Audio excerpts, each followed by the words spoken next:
Welcome, everybody, to the Common Connoisseurs. We will be with you shortly. Thanks for joining us this evening.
All right.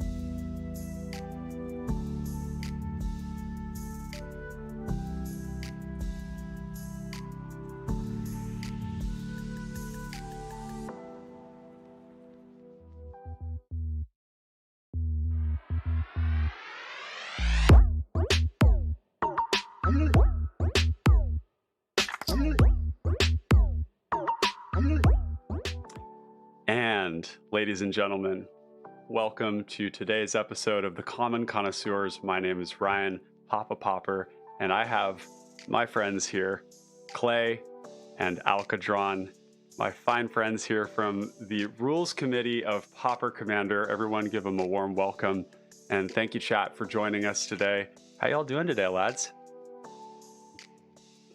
I just choked down a bunch of white chili, so I'm like trying to get all the cheese out of my beard, look, somewhat presentable. You're beautiful. I feel like I missed my cue. Hold on. Let me try this again. Okay. Welcome everyone to a brand new episode of the PDH Pod. I am not your host, Brad V, and this is not Alkadron. Does the finger pointing work? Is that the same? And no, hold on. Let's see this. So I can point to you. This is Alkadron from the PDH Pod, and I can't reach through your screen, Clay. But yeah, is it this way? Is that how we do it? That's right. And we got there. And chat, and for those of you watching later on, you can tell today is going to be a silly episode. We're just going to be spending some time hanging out. I'm going to be here to catch your questions, your comments. So chat, this is an opportunity for you to field some questions to members of the RC, but also to us as content creators. If there's anything you want to talk about, we're here to do it. But for the large part, we're just going to let you guys roll. Talk about whatever it is you got. You guys got your liquid libations, your social lubricant, yes. and we're ready to go. I'm not drinking. Actually, I am. Technically, this is what's called fire water, which is turmeric, ginger, and a bunch of other healthful stuff with like ACV in it. Because, chat, I have been abominably sick for a week, so we're gonna do our best tonight. It's gonna be great. We got Stetson Peak here in chat. Welcome, friend. Glad to have you. But yeah, let's get things started here. So, prior to coming on, Dave and I were talking about travels and things of that nature. Okay. So, let's go back a little bit. Let's go back and then come to where we're at right now. So earlier this year, midsummer or so, I don't know what precipitated the conversation, but I remember what it was. Derek, the first person that I interviewed was good enough to jump in and talk a bunch with the Tryhards folks about rules decisions and legalities, and I mean, just he was having a great.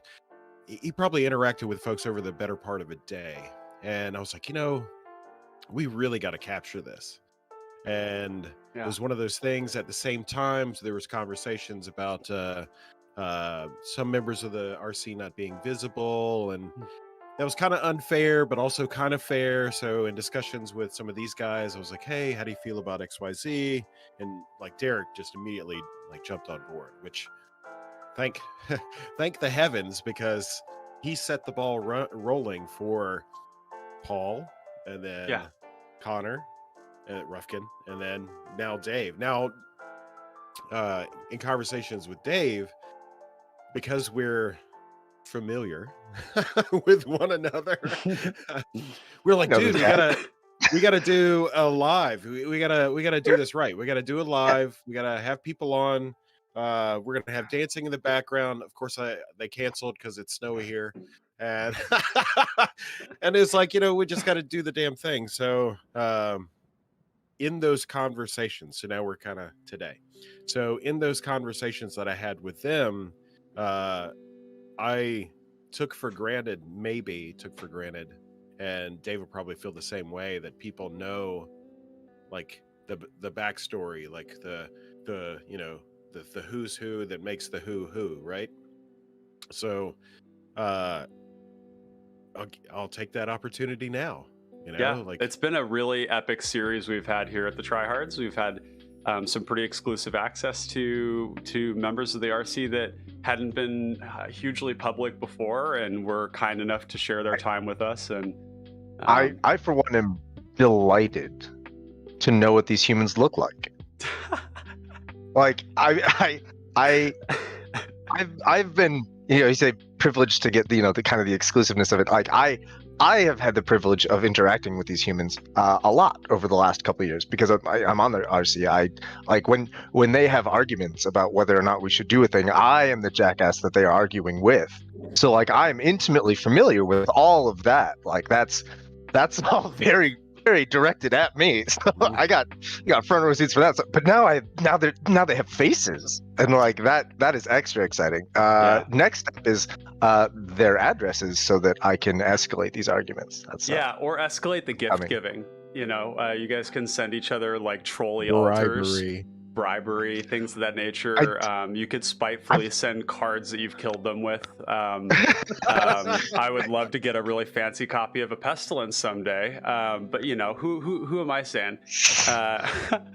But these conversations have been great. This has been such a fun insight. So I'm really glad to have you here to do that, and be having these conversations.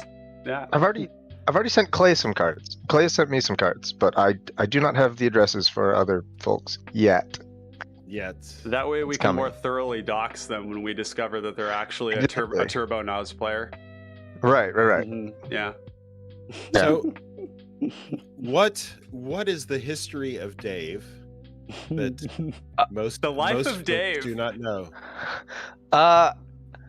So that's an interesting qualifier, because like the history of Dave is something that Dave is a moderately public PDH figure. So there's a lot of history of Dave that is relatively well known.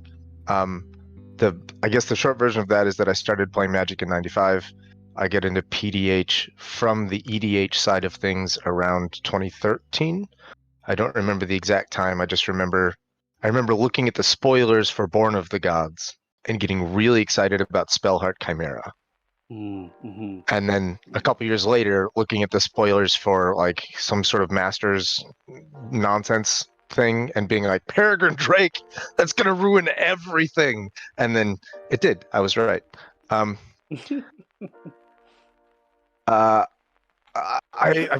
relatively newer to competitive things. I got into that scene I got into that scene with Bird Horse. Like I'd sort of watched the Crash Yalaran Mentir like meta sort of develop on the PDH home base where I moderate. I'd watched that sort of grow over time, and for a long time I engaged with that in a like sort of distant derision. I was like, yeah, semi-serious. Who does PDH to be competitive? Like, I'm here so that I can cast Orcish conscripts. Like, what are you doing, weirdo? Like, and then I got an idea to engage in competitive PDH by watching the PALs, which they are deeply ashamed of this part of their history, and you can make fun of this for them. The PALs did something called team tag, where they built a half deck for each of the CMR partner commanders, and they would just roll randomly and put two of these random half decks together and play games with those. And it was awesome. It was this Herculean effort. They literally built 30 half decks with no overlapping cards. It was beautiful. And two of the team tags they just randomed into one night was Esior and Kelith. And I was watching them play this game with their Esior Kelith like random nonsense team tag thing, and I was like, man, if you tuned this, it could be kind of a juicer. Not so random anymore. Then I thought I could make this as a PDH deck. I could show up to one of like Crash's and Yalaran's and Mentir's game and just like troll them, and then I could like be done with CPDH forever. Like I could just show up and like ruin one or two of their games and then leave. And like I thought that would be hilarious. And I showed up to like I showed up to 12 of their games like consecutively because their games are incredibly fun. Oh yeah. And like I've become that which I swore to destroy. And we'll have to circle back. I do want to talk about the tier list, but briefly. Okay. But only when we're ready. I'm only when you two are sufficiently deep into your drinks can we talk about the tier list. We are this far from being ready. Yeah. So we'll circle back. In fact, I do recall some of those early games because you started playing CPDH shortly after I started playing PDH in general, and my first entry into PDH was just competitive because that was kind of like where it's what my friends like to do, it's what I like to do. I tend to gravitate towards higher power formats, and so I recall those early games and how savagely people fought to keep that poor bird off the battlefield. It was really it was something quite awful to watch, to see three Simic players just deploy every single answer. That bird got dumpstered over and over again. It was something else. So the very first game I played with them, I think that they really underestimated Birhorse because I think they knew going in that I had no combos. I was just going to be this aggro deck, and I think it got underestimated. And I played this game where like, I played the bird, I played the horse, I slowly started accumulating them. Like they slowly started to realize that these threats were like mostly uninteractable. Yes. Like there was a turn where like I was about to kill Crash, and he was like, I will into the royal your bird, and I was like, that costs 5 mana. Like you have 2. You will do no such thing. And he was like, I guess I'll die then. Yeah. And I was like, yep.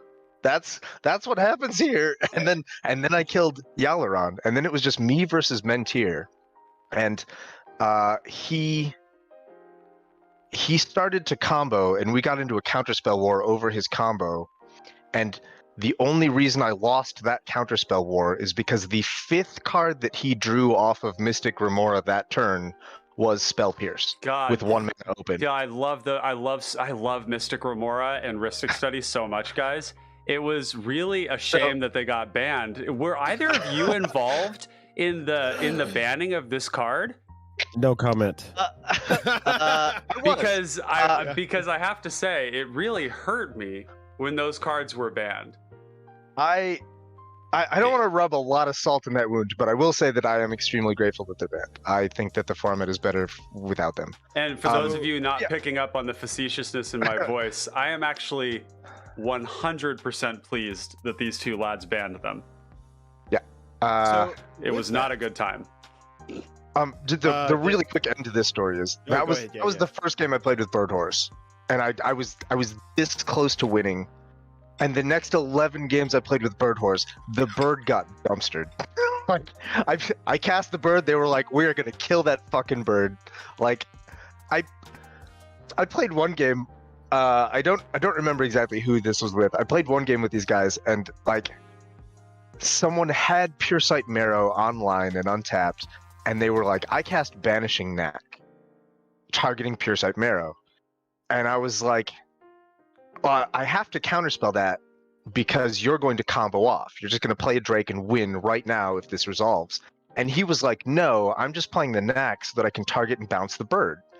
And he got the rest of the table to fight me in a counterspell war so that Banishing Knack resolved by telling everyone that he was just going to kill the bird. That's right, because it's not actual ward, it's just spells. Right. And then, Banishing Knack resolves, and he goes, okay, Peregrine Drake. And I was like... You fucker. What? I wish anyone had listened to me when I said that this was the combo piece that we needed to counter. Alas. Yeah, anyway, I interrupted Clay. Oh, I can't even remember now because I got so enthralled by the thing about the Birhorse that does make sense is that there are certain decks for whom there just aren't actual ways to interact profitably with the bird, or the horse, right, for that matter, or the horse.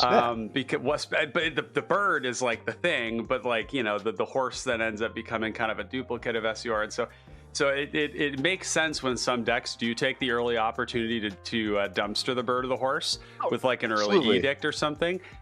It was just that in those particular games, the ruthlessness was intense. It was there was some powerful magic being deployed against you. I think it was intense. I think it was also very justified in those games because, like, in those early games of birdhorsing, I was playing against, like, I would sit down in pods with Birhorse, which at the time was very lovingly referred to as an aggro deck, which still what an interesting warms my cold dead heart. So I would sit down with my aggro deck against 3 combo decks, and like the thing that the dynamic that creates is that I am the source of a very real and very tangible clock for everyone at that table. Like everyone else, like there's no clock. We've heard of, like, Korakin's games where, he has these 3-hour-long combo games because, like, everyone is just sort of waiting to combo and, like, waiting for someone else to combo so that they can expend their counterspells on that person's combo so that there's less interaction and now I can combo. Like, without Birhorse at the table, everyone has all the time in the world. Yeah. With Birhorse there, I am a threat to literally everyone. So it does make an amount of sense for the 3 of them to gang beat me to death. Or at least, gang beat the bird to death so that I don't have teeth anymore. Or just be the less scary person. Or just, well, that's hard too, though, because, like, with the Birhorse, like, it's all commander damage. And I have to decide my first couple attacks, like, immediately. Mm-hmm. I have no idea who's the scary person when I announce my first attacks with bird. And once I've made that decision for the first couple attacks, everyone assumes that I'm just going to finish that player and then start in on the next one, which isn't always true, but it's also not a terrible assumption. So if you're sitting at like 9 SUR damage, like, you have an enormous amount of incentive to kill the bird. And knowing that when you die, like if you're the 3rd player and you know that when player 2 dies to the bird, you're next, like, you also have enormous incentive to kill the bird. Mm-hmm. So it makes sense. I don't think anyone played incorrectly in those games. I think that they were right to dumpster the bird, but I also think that the bird got dumpstered as fuck. So it was real. Yeah, absolutely. We've got a couple of people who've just entered chat. We've got Islane from the Possibility Storm hopping in the chat. Buddy? Yeah, it's hype. For those of you that don't know, if you're watching this recorded or if you're here live, Islane from the Possibility Storm has a wonderful YouTube channel. I recommend y'all check it out. I've seen some of his stuff, yeah. Yeah, and he says, I found that it would not be a common connoisseur stream without Ryan eating something. Yeah, I'm a hungry boy, and sometimes I eat during my stream. Hungry for that CPDH goodness. Yeah, but so let's talk a little bit about RC stuff. We don't have any questions just yet, but I thought I'd kind of get us rolling on some of that. Maybe you guys can talk to our viewers here a little bit about what it's like being on the Pauper Commander Rules Committee and how long you've been on there for.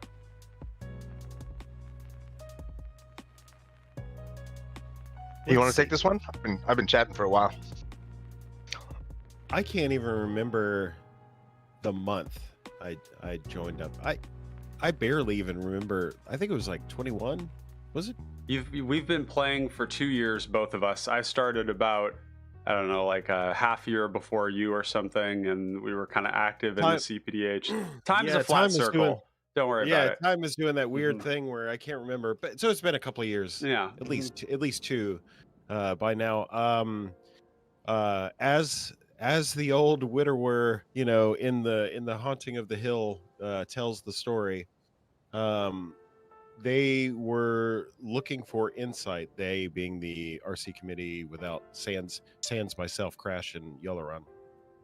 They were looking for some input on this burgeoning competitive meta niche, what have you.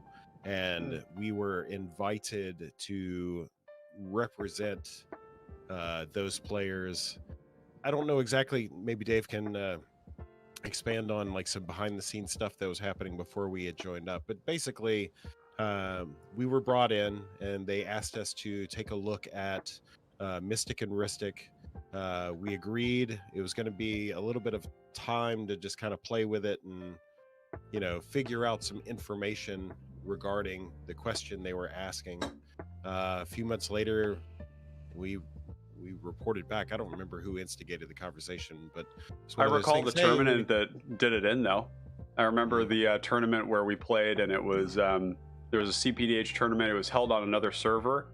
Oh, Neon City? Or yeah, it was Neon City, I believe. Yeah, and there was and the sort of report following that was that cards like Ristic and Mystic were drawing people 20 cards, and that was warping games. I recall that being sort of like everybody's experience was, I tried to stop the Malcolm player, and they drew 20 cards over the course of the game and won anyways. And that kind of did it.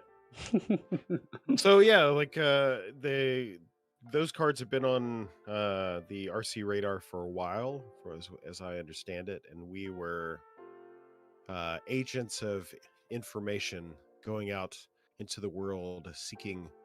And I think of the three competitive players, I don't remember. I don't want to out what anybody votes or anything like that, but I can't. I remember some big arguments going in both directions about the legitimacy and validity of that. So, yeah. That's Alkadron. What were your thoughts on that? What were you when you were on the RC? So my history with the RC I think other people have mentioned this on previous interview with RC members, is that my like in with this group was that I served for a while as the editor for the home base articles, and I'm still the editor. Sometimes people send me stuff to edit, and sometimes they're just like, I want this published now, so we're not editing. And I'm like, oh, all right, like that's fine, sure go. But being the editor put me like in the same Discord, sort of the management Discord server with like Pod and Ruffigan and Derek and some of the other folks, Plant. And then that server sort of like became the RC. Mm-hmm. The home base, basically. Yeah, the home base management server became the rules committee because we were the people like in charge, and we were like, we need to structure this and organize it, and like around that same time, that's around the time that I started to get into the competitive scene. And before this, Clay says these cards had been on the radar, and that's true. Ristic and Mystic had been on the radar, and every time they came up, it was very much like this. It was like this 5-minute conversation where someone's like, "Hey, are these cards a problem?" And we would all say, "No, it's a casual format. Like rule 0. This, like, if you don't want to play with Ristic and Mystic, just talk to your playgroup about it. It's not a big deal. This is casual. We don't need to get involved. We want to stay hands off." And then the casual scene started to grow pretty fast with Crash and Yalaron and Mentier like doing all of their stuff, and then you guys doing all your stuff. The competitive scene kind of had this sudden spike. We were like, okay, this isn't just a strictly casual format anymore. Like, we need to be a little bit more hands-on in our rules management to make sure that the competitive scene is fun and balanced for everyone. But like, none of the people currently on the management were really into the competitive scene. So that's we brought in Clay, we brought in Crash and Yalaron, and we got their advice. And I think we decided that vote needed to pass. We decided we wanted a 2/3 majority, because banning's a big deal. We don't want it. We recognized right from the start that this is not a thing that we were going to take lightly. We want an overwhelming majority if we are going to act on this as a rules committee. So we set this threshold for if we get a 2/3 majority in favor of banning, we will ban it. If we can't get that 2/3, then nothing changes. And there were 10 of us at the time, and I think the vote was 8-2 in favor of banning. Wow. Both of them. That's So substantial. Yeah. yeah, So not bad. I recall, I know why I voted for banning. I'll out myself. I voted for banning because at the time I felt that the diversity of the meta wasn't shaking out the way it should be. Yeah. And rightfully so, with Ristic and Mystic in the format, players can look at you and say, okay, why aren't you playing Blue X? Mm-hmm. Right. Yeah. So Especially that was with all the ways to tutor for it. That's the other thing, is it's not just the fact that you had access to them, but you could actually tutor for them, deploy them, and then try to combo over and over and over again, and people would stop you and you'd just draw more cards until you won, which was rather challenging to deal with. Right. And like the I think that's an extremely valid point. Like with Ristic and Mystic in the format, like there's no good reason to never play a non-blue deck. Like the format diversity we have now with, like, you know, Mayhem Devil and your whatever your black passage seer dungeon idiot guy, whatever that guy is, like these are not decks that can survive in a meta where blue has access to Mystic and Ristic. I think. So like, and so on that front, I think mission complete. I think we banned them, and I think the format, the diversity of the format has exploded since then. Partly, I mean, I don't want to give all of the credit of that to the bans, because that would be silly. But an enormous amount of that credit goes to people. I'm just spitballing here. There's a guy named Clay. There's another guy named Ryan. You may have heard of them.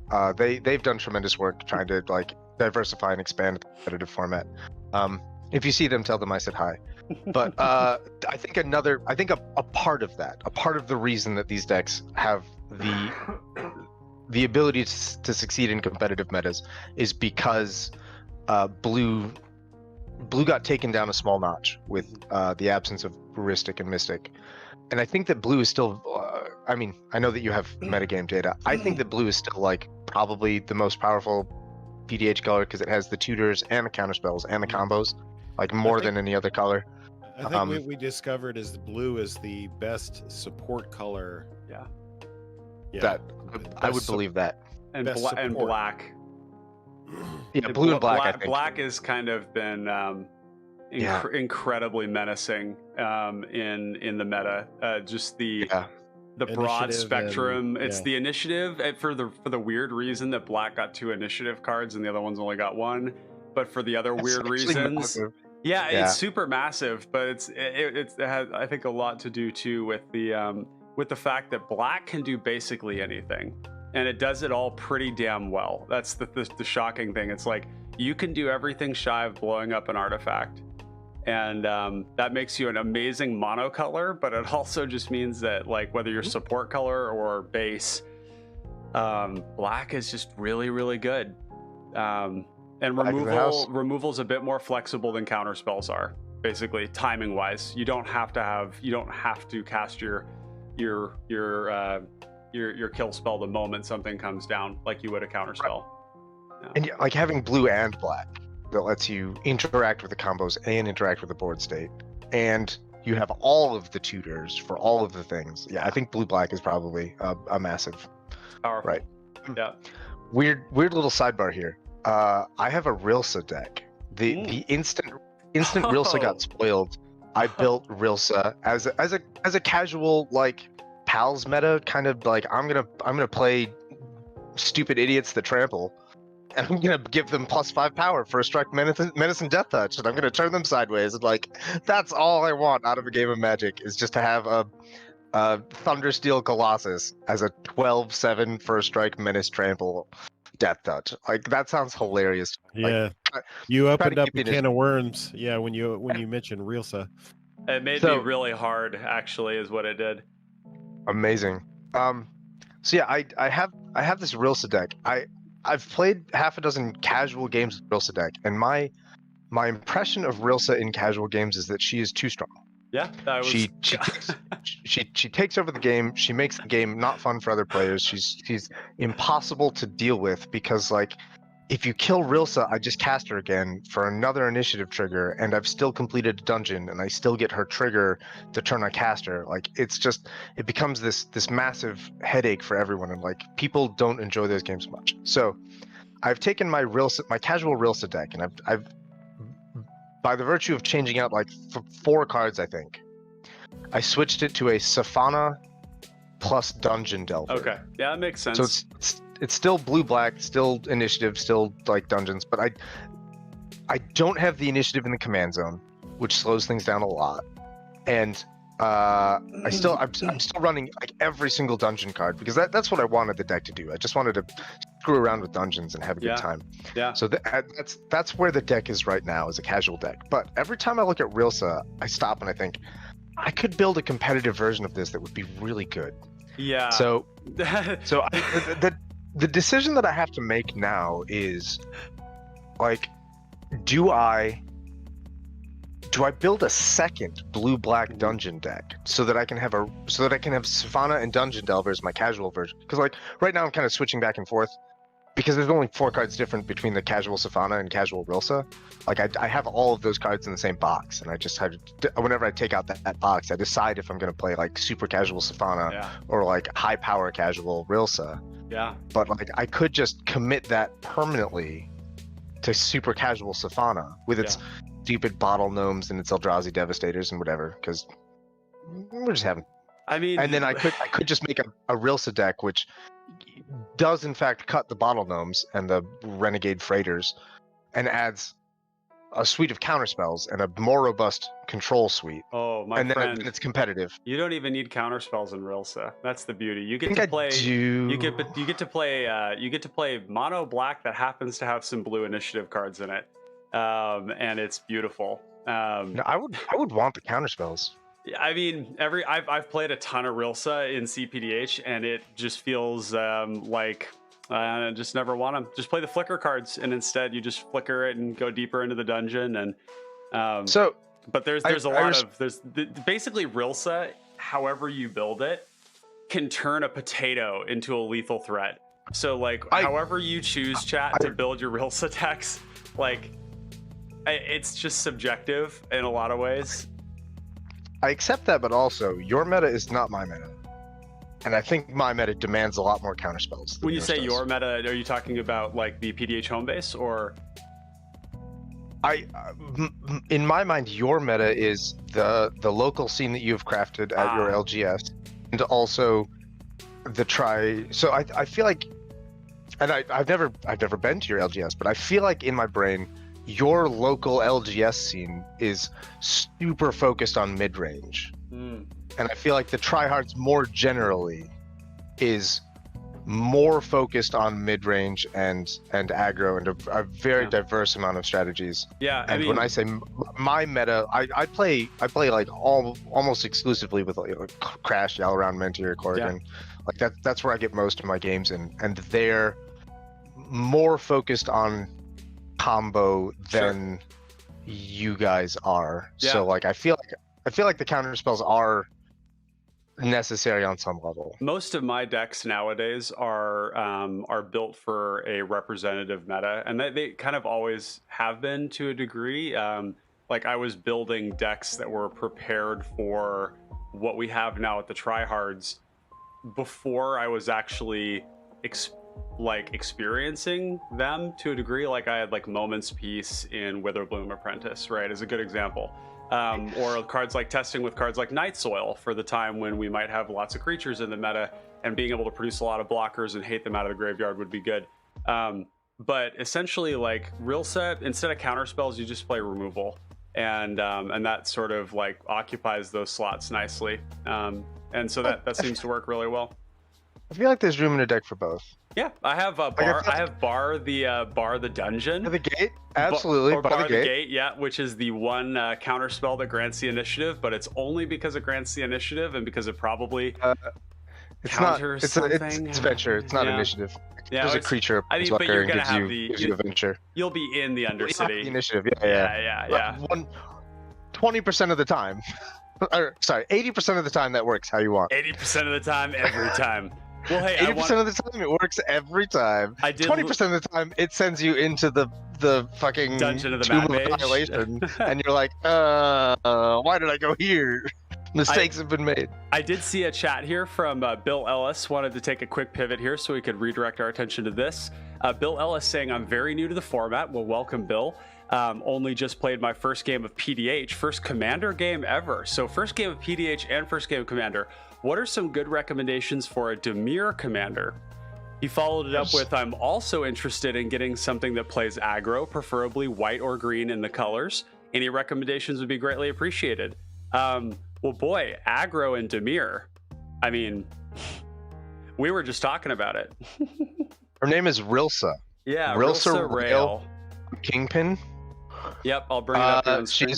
She's what you want to do in Dimir aggro. Yeah. For white green aggro, if you want something competitive, the answer I think is probably Satyr Enchanter. If you want something casual and fun, I think the most casual fun with an attacking plan is probably Occam Ranger. Yeah, or the other Selesnya option I'd love to put forward too for competitive that we've been seeing just running train at the Tryhards has been Hamza. Yeah, Hamza the elephant. That guy goes places. This elephant does not fucking play. This elephant. I saw this elephant put like. You said the word elephant. Now I have to raise a glass to the You do need pals. to. You do need to take a shot. Yes. Yeah, Hamza built correctly is a pals meta known quantity, and for those of you that are not familiar with the pals meta, it is the casual meta that is being played at the PDH pals almost every week. They've got great live streams. It was a channel that I spent a ton of time watching when I first got into the format, and and of course our fine friend Alkadron here is one of the pals, an honorary member. And Hamza is a casual deck, or is a casual commander for a long time before somebody named Noyark in our local meta decided to build Hamza himself. And the last time I played against it, it was absolutely unstoppable. I didn't kill the Hamza on one turn, and boy, did I fuck up. I really regretted not killing it, in fact. We've got Findhorn Brownie hopping in to say, pals love some Hamza. Absolutely. Yeah. Hamza's a good one. See you, Brownie. Yeah. So Hamza means 5 in Arabic. Oh, really? Good to know. Interesting. There's no connection to that at all on the card. It is a 6-mana commander. It is a 5/5. 5 toes, 5 fingers, 5/5. Big, you know what they say about big hands and big toes, right? Yeah. Sometimes I just type random like magic names into Google Translate and see what happens. Years ago in one of the Theros sets, there was a Kraken, a legendary Kraken named Tromokratis. and I typed that into Google Translate, and it came up with terrorist, and I was like, oh, yikes. Apparently, there's a kraken whose Greek name is it's the Greek word for terrorism, I guess. I don't know. I could be wrong. I don't know. Google Translate might have fucked that up, but that was very funny to me. Yeah. Clay, what was your first love in CPDH when you first started playing? This is gonna be heresy. Shit. Now I have to look it up. No. It's not Drake, was it? Dave, help me out. Paragon of Amisha. The white guy, the white color guy. Ah. I've got white. Yeah. Ah. My thought process was that I could do Freed from the Real combo, Paragon Drake combo, and of the Drake combo, just basically, I was thinking win conless at the time. So Drake entering the battlefield is basically just a free flyer. Okay. At a minimum. Freed from the Real is basically the only thing that's just kind of combo specific. So my thought process was I could do a 3-pronged attack. I could ramp real heavily into one of the combos, or ramp sufficiently enough to do damage with the Paragon. 5/5 lifelink is not small. No, I mean it ends the games. There's another 5/5 flying 5-color commander that Guild Dragon. No, the Sphinx. Yeah, this commander has been. Oh no, sorry, that's the wrong one. This is the wrong Sphinx. Guild Pact Sphinx. Yeah, Sphinx of the Guild. Sphinx of the Guild Pact. Yeah, this one's been making some waves in CPDH lately as a way to enable some of the 60-card shenanigans that don't require a commander with a certain color. Pretty fun. Yeah, I quickly abandoned the Paragon. I was laughed at. See, so you were always a Crackling and Drake enjoyer. Well, Crackling Drake came on later. In fact, so my very first PDH deck that I had before I even knew of the home base and all that stuff was what's that Grixis Dreadwing? Is that what it is? Dreadwing, yeah, the 1-mana 1/1 with the 3-mana pump ability. It was Dreadwing Infect. So basically, I was playing the Infect. Phyresis? Yep. To be able to give him Infect, I was playing all the Infect creatures. Yeah, that was my first PDH deck, and I played it. I just finished designing my first ever PDH Infect deck. I haven't put it together in paper yet, but I'm thinking about it. It's a giant ambush beetle. It's a 5-mana 3 with haste with an ETB that says target creature must block it this turn. But it's in Jund colors, so it gives you access to a lot of really good Infect cards, and it gives you a. Now I gotta look this up. What's it called again? Giant ambush beetle. It's got gorgeous artwork. I'll be totally honest. The reason I designed this deck is not because I'm excited about Infect. It's because for a long time I was on a quest to build a PDH deck for each color combination.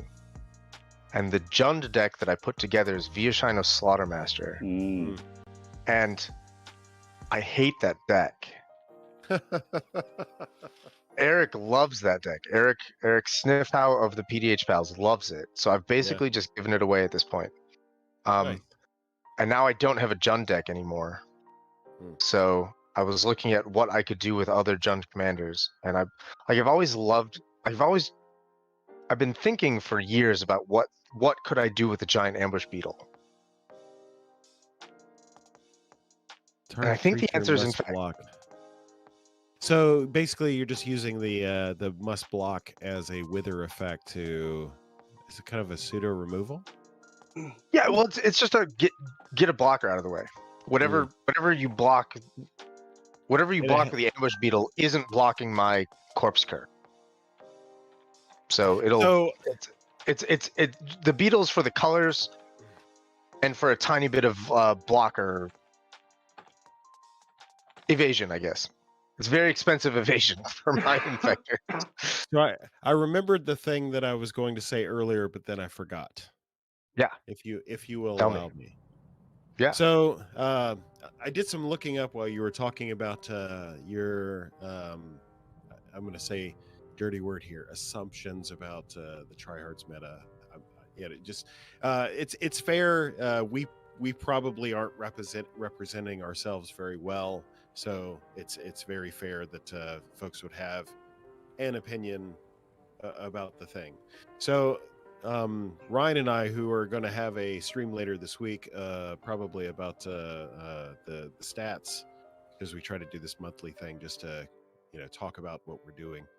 And looking at the stats, the early days were dominated by combo, and then we had this weird shift into a mid-range. So earlier this year, we had a shift into a mid-range and control, almost like exclusively mid-range and control.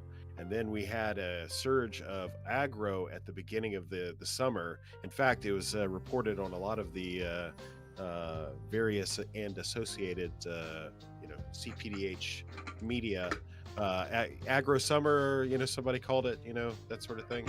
So we had aggro, and then we went back to mid-range, and then I'll have you know that November was almost exclusively dominated by combo. Nice. So I will clarify that these assumptions that I am making are based, I think, largely. I've been out of the CPDH scene for the last few months, so the last 4-ish, I think, games that I played with the Tryhards were in the spring and summer, and they mostly involved me trying to bring Parcel Beast and Is It Guildmage into games against Conrad Rats and I think someone was. There might have been a Firefield Ogre in there. I don't remember. Decks that to me felt very combo or mid-range control-ish. Yep, and that was the time. I think those games were just exclusively like my combo deck getting like absolutely gang beat and dumpstered, and then the other 3 mid-range players duking it out. So that's where my assumptions are coming from, and they're definitely dated, and they are definitely based on a very small sample size. But that was my most recent experience with the Tryhards metas a couple months old at this point. Well, the analysis of those facts, I just saw that earlier today because I'm putting together data for hello kitty, putting together data for our later broadcast, and color. I love to be surprised by data, and I attribute part of that cycle back because we had a number of people participating in that budget CDH tournament.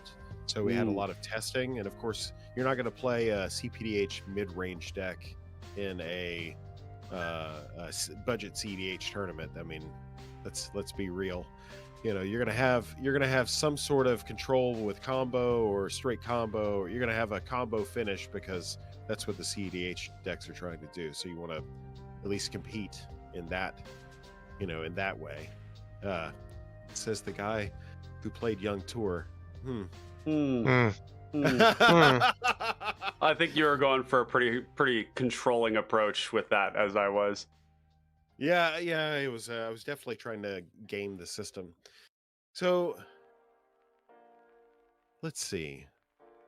I'm trying to think back on some interesting questions that I asked some of the others. We did have a question. We did have a comment from chat. Oh, yes. Get some. Findhorn Brownie has a comment here saying, this is why Avalanche Caller is the play. Combo, mid-range, control. Now, I'm not sure if it fits into all of those. Avalanche Caller. But there is a pattern that we're seeing in the Tryhards of playing combo decks that have mid-range beatdowns built into them by proxy of the fact that they make lots of mana and draw lots of cards. And slots that were previously dedicated to counterspells are being pulled for big thick, beady creatures like Striped Riverwinder and Spined Megalodon. And Yeah, I have to agree. So you're saying the big stupid nonsense deck that I designed a year ago to be profoundly Pal's meta idiocy. You're saying this is now a competitive deck. That's what I'm hearing. So, okay. So Ryan said this earlier in a phone call we had earlier today. So we're experiencing a cycle, right? And we're probably on the apogee or perigee of that cycle, where we're getting to the point now where, and this probably explains the rise of combo, if I'm honest, right? So we're having a lot of Pal's fringe meta decks being played, right? Because we're exploring. That's how you push. And I can't take anything away from those guys. I mean, hot tech is fucking hot tech, right? So if we get a piece of hot tech from the Pals, we're gonna explore it. And even Drac V, if you're watching, like even stuff that he shouts out on his Twitter, like, hey, that's an interesting thing. You know, people are picking up on these like interesting interactions, and they're filtering into the competitive scene. Now, this is just a guess, but I would suggest that, you know, with those big dumb, you know, Pals adjacent decks, that probably explains the more greedy, because even Puzzlebox made the comment of like, well, greedy decks are thriving in this meta. So greedy meaning little interaction, all gas. That's what greedy means. Yeah, but in a different way than what people are used to. I think when we think about greedy decks, a lot of times our CEDH players are going to look at it and say, this is like a highly efficient deck with some really tight win cons that are tutorable. We're going to use all this fast mana and cantrips to get there really quick. But we're actually talking about greedy on the opposite end of the spectrum. We're talking about draconic lore and mental journey greedy, and 20 mana rocks greedy, which is like a slow kind of greed to it. So for those of you not familiar, mental journey, these are 6 mana draw spells. 6 mana instant, draw 3. Yeah. Basic land cycling for 2. Yeah. I have that card in decks. It's a solid card. And these are like maybe even more on the far end of the spectrum, but the other one is like Rush of Knowledge, that type of stuff. And we have a lot of people building in this space right now. 2 minutes ago, when I said big dumb nonsense, I wasn't talking generically about like the archetype that is big dumb nonsense. I have an actual PDH deck that's named Big Dumb Nonsense, and I think it's Big Stupid Nonsense. Yeah. Is the name that I have given to the deck that is Alena? Yeah. Alena, the red mana idiot that taps for a red equal to the highest power among creatures that have entered the battlefield this turn. Is it Brinelin? So it is. It's Alena plus Brinelin. That's my big stupid nonsense deck, because it's you play a Bone Pit Brute, and it targets itself, but now you can tap Alena for 8 mana. And he just that's the deck. Bring it to the battlefield. Let's do it.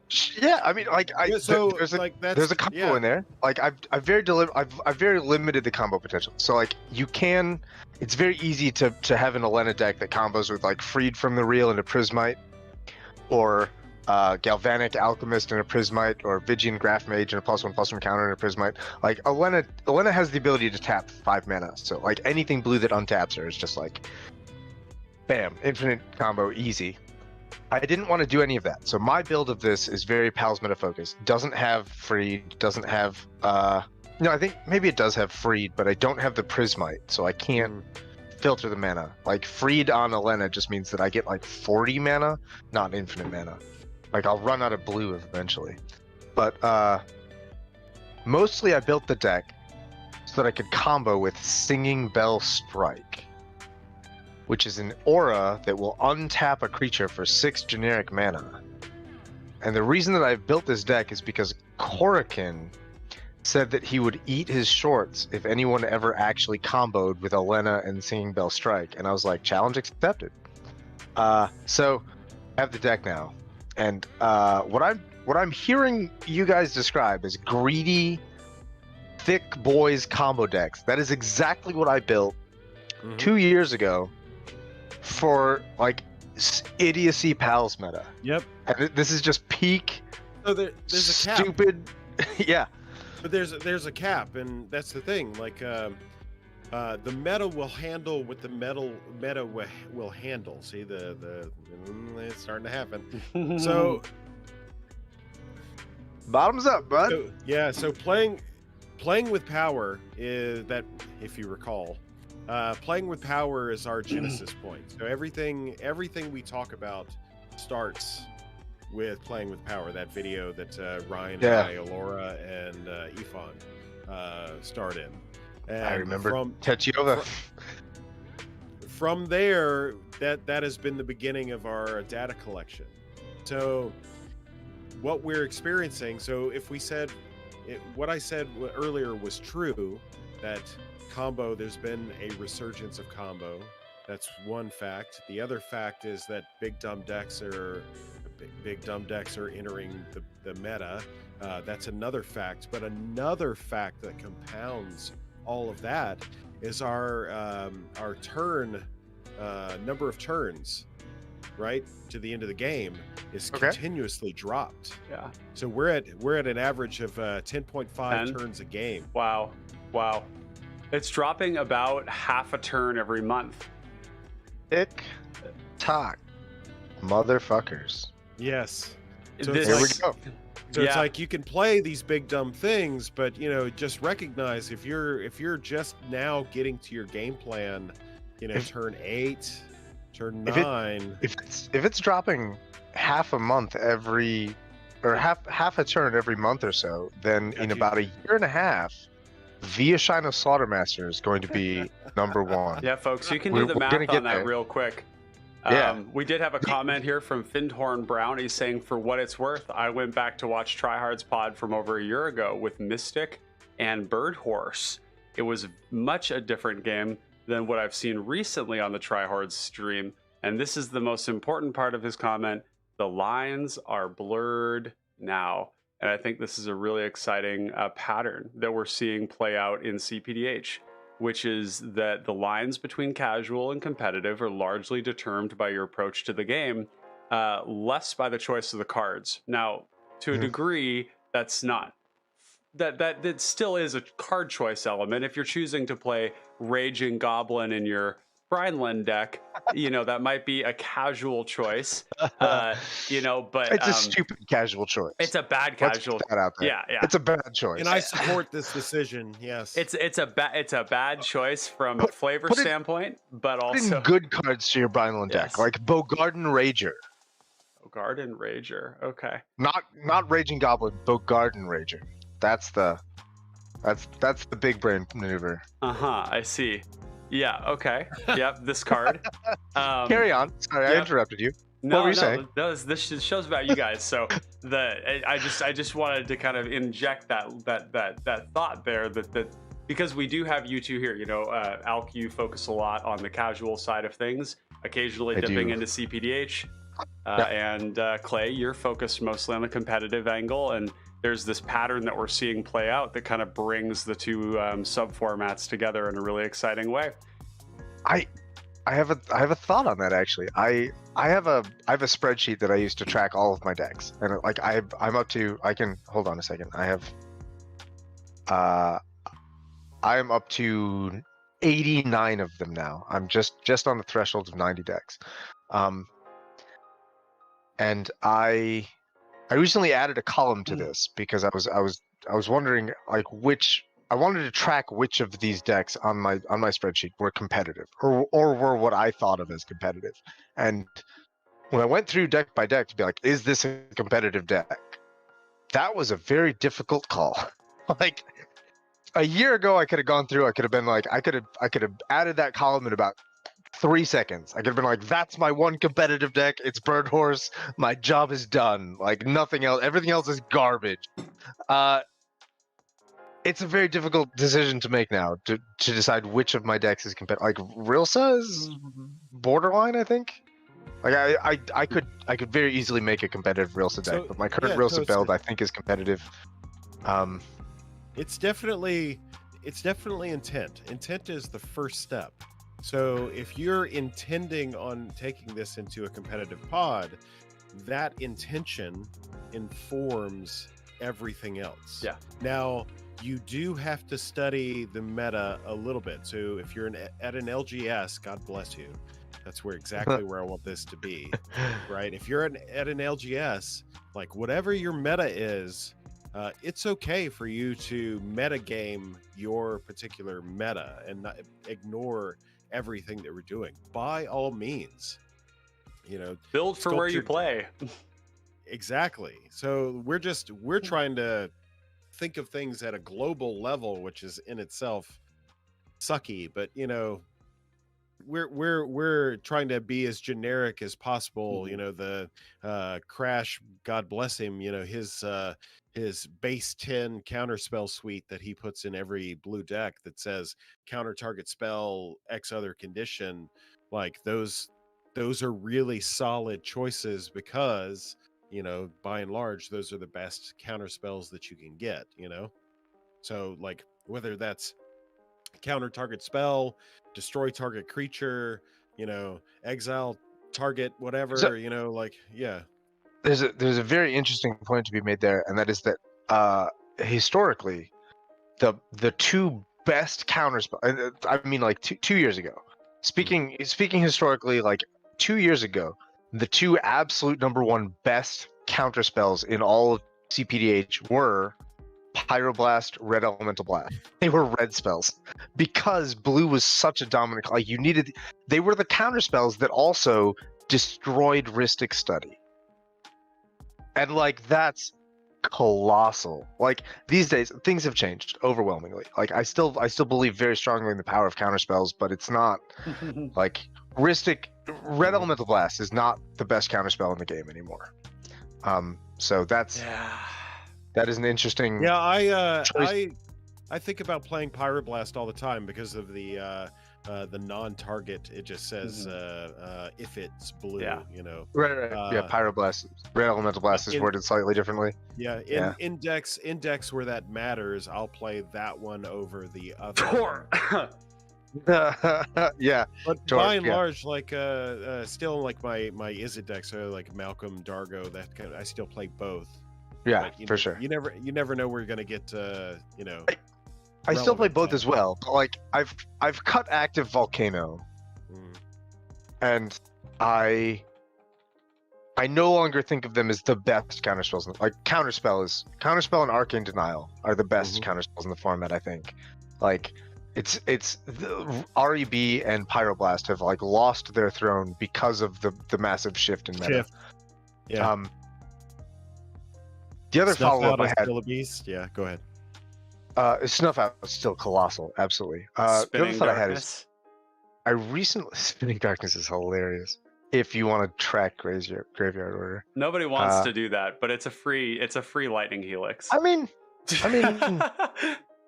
I might choose not to put it in a deck because I don't want to deal with Graveyard Order. You would be me. It's not in my Marshcroc deck because like Marshcroc plays with its graveyard a lot, and that means I rearrange my graveyard a lot. Like I'll flip through it and be like, these are the flashback, these are those cards. I'm gonna leave those on top so I can deal with them. I can access them easily. Like I could not put Spinning Darkness in. Like I recognize it's a good card. I can't put it in the Marshcroc deck. But no, the other thing, the follow up I had in terms of the spreading metas, you're saying build a deck to engage with the meta that you have. I made some edits to Birhorse recently. I've made edits to every single one of my 89 decks recently. Wizards, if you're listening, for the love of Odin, please slow your fucking roll. 20% slower. I am exhausted and I'm drowning. Anyway, I've been updating all of my decks recently because there's so many new cards, and I decided that I was gonna tweak Birhorse a little bit. Birhorse was originally created. I opened this interview with Birhorse and we're back. Birhorse was originally created to engage with a very combo centric. So, the original Birhorse deck contained 0 creatures. It was the bird, it was the horse, and it was 40 counter spells, and that was the deck. That was the entire deck. I've played a couple games with Birhorse in more creature heavy metas, more aggressive metas, more mid-range metas, and my build of Birhorse gets steamrolled by creature decks. So I decided that I needed to make my build slightly more universal. I've added blockers. The secret tech here that I'm most excited to experiment with, I think, is Recruit the Worthy. Because this is a 1 mana instant speed dodge the edict spell. Or it is a 4 mana, like the turn cycle. I've kept my mana up all turn cycle for counter spells, but didn't need them, so I will spend 4 mana to create a creature and keep this in my hand. Yeah. And it gives me blockers, and it gives me edict fodder, and it puts a card back into my hand that gives me blockers and creates edict fodder at end of turn cycle as an instant. So I think Recruit the Worthy absolutely is going to be an all-star in the more generalized version of the Birhorse deck. I've added Coastal Bulwark. I think is secretly a monster of a competitive card. Just casually a 2 mana 3/3 that, what's the word? Not delves. Surveils. Casually just a 2 mana 3/3 that surveils when you find yourself at the end of a turn cycle with mana up. Does it also have flash? No. Defender. No. Interesting. Defender. Yeah. We had a question here from chat, wanted to field really quick. Or we had some commentary here. We had Noyark commenting. Noyark, by the way, is the innovator of what he calls Big Blue, which I think we're going to have Noyark on another time to have a dedicated conversation about Big Blue. This is kind of the pattern that we talked about before. Jin Shooting Star saying, I wonder if miscast would be good as it is in EDH. I think it would probably find... What is miscast? It is 1 blue, counter target instant or sorcery unless its controller pays 3. It is mana leak for 1 on instants and sorceries. So kind of like a second copy of Dispel. I think it would see a ton of play. That would probably be very, very good. One mana. Could be, yeah. I mean, like Sailor's Bane would gobble that up immediately. Birhorse would love that. I run Dispel in an enormous number of my decks, so yeah, that like just another Dispel. So yeah, that sounds great. Yeah.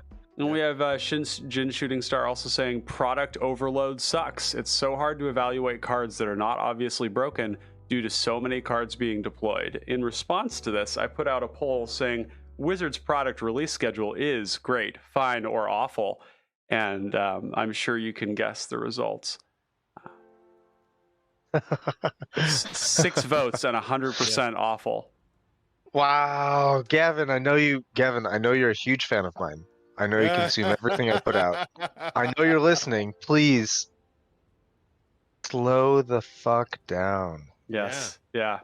It's a worrisome pattern because one wonders when they start to run out of good ideas. And I feel like Hasbro is just milking this cow dry. It's very concerning. We have Noyark also saying Birhorse was one of the most inspirational pieces that got me into the format. Thanks, Alk. Yeah, that's wonderful to hear. Noyark finally saying miscast equals Popper Flusterstorm. I think that it's probably comparable to Dispel.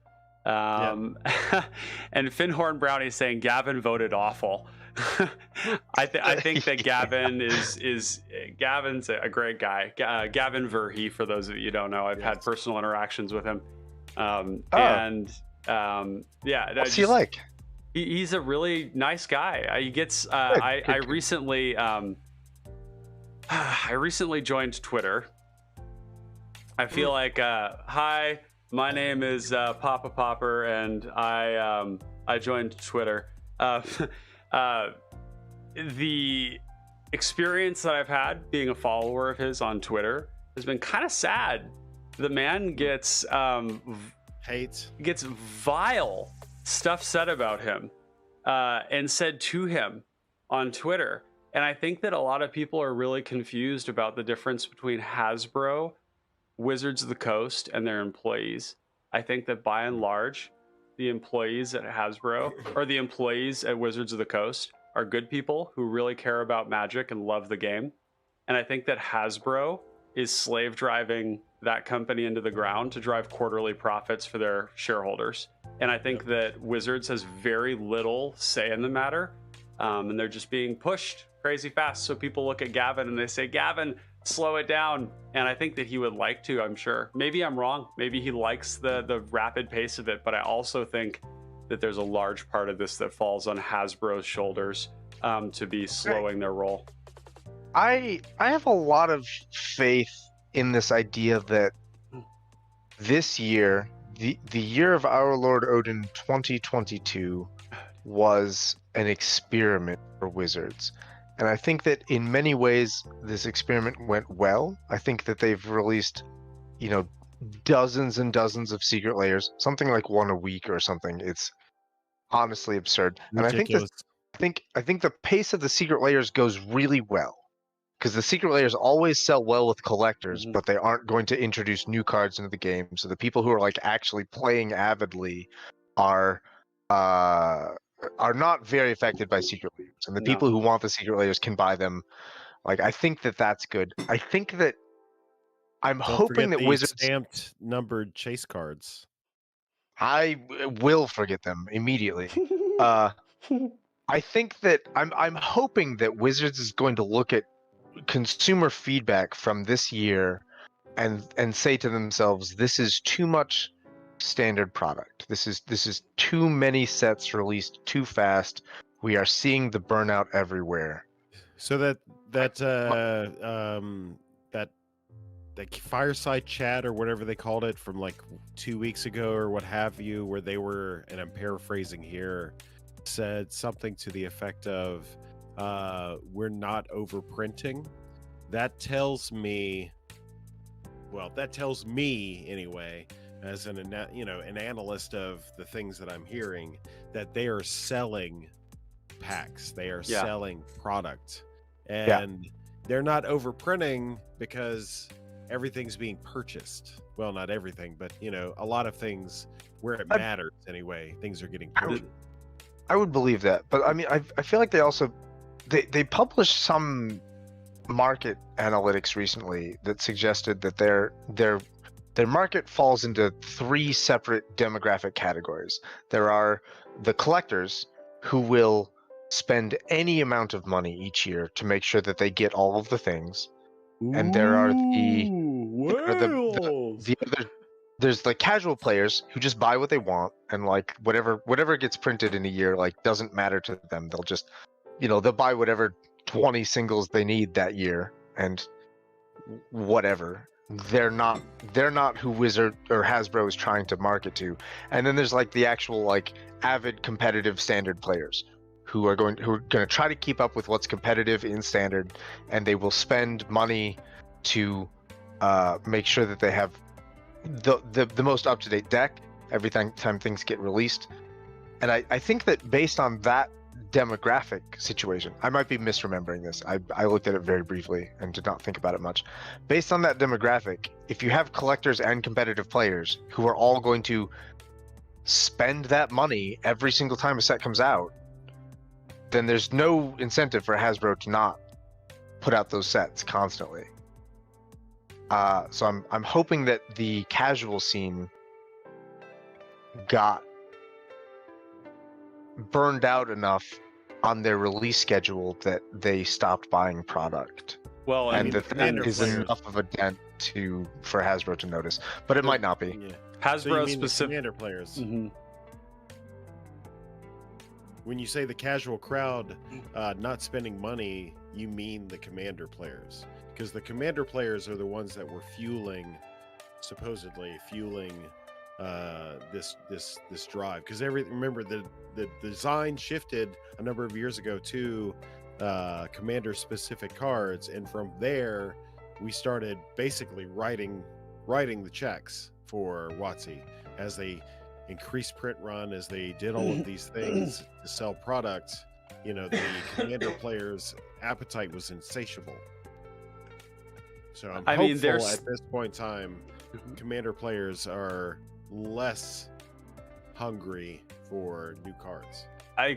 WotC in their fireside chat, which was with their, believe it was the CEO of Hasbro with the marketing director maybe for WotC, or was it the president? It was the president of WotC. Okay, yeah. So when they talked about, they in fact didn't just claim that they were not printing too much, but they were under printing to meet demand. And what's really interesting about that is probably the question of they're the world that they live in as corporate animals is really different than the one we do. And so when they see the numbers from Secret Lair, they're like, oh, keep doing that. But the problem is that people aren't complaining about Secret Lairs. And this was what was so strange about it, is it kind of felt like, oh, Transformers, save us. Save us from evil Hasbro. This is me just egregiously admitting that I just bought the Transformers Secret Lair and I feel no regret. I mean, and it's fine. Like, there's a lot of this great product out there that they're putting. There's nothing wrong with Secret Lairs in my mind.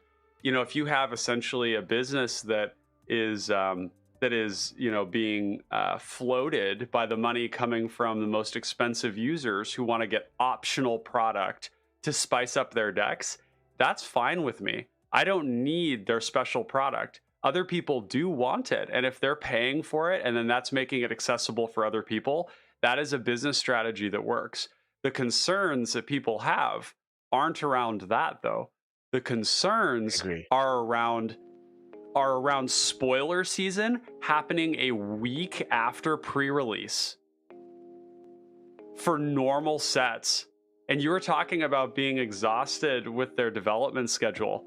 Bro, I have 90 CPDH decks, and I have several of them on the deck database, and maintaining all of those has single-handedly destroyed my ability to maintain a change log on my decks, because I don't even go to pre-release. I don't even see the physical cards in paper, and then suddenly there's another set being spoiled.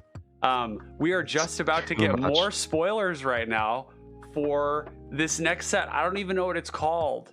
The new Phyrexia set. All will be one. All will be one, dude. We literally just got Brothers War physical cards.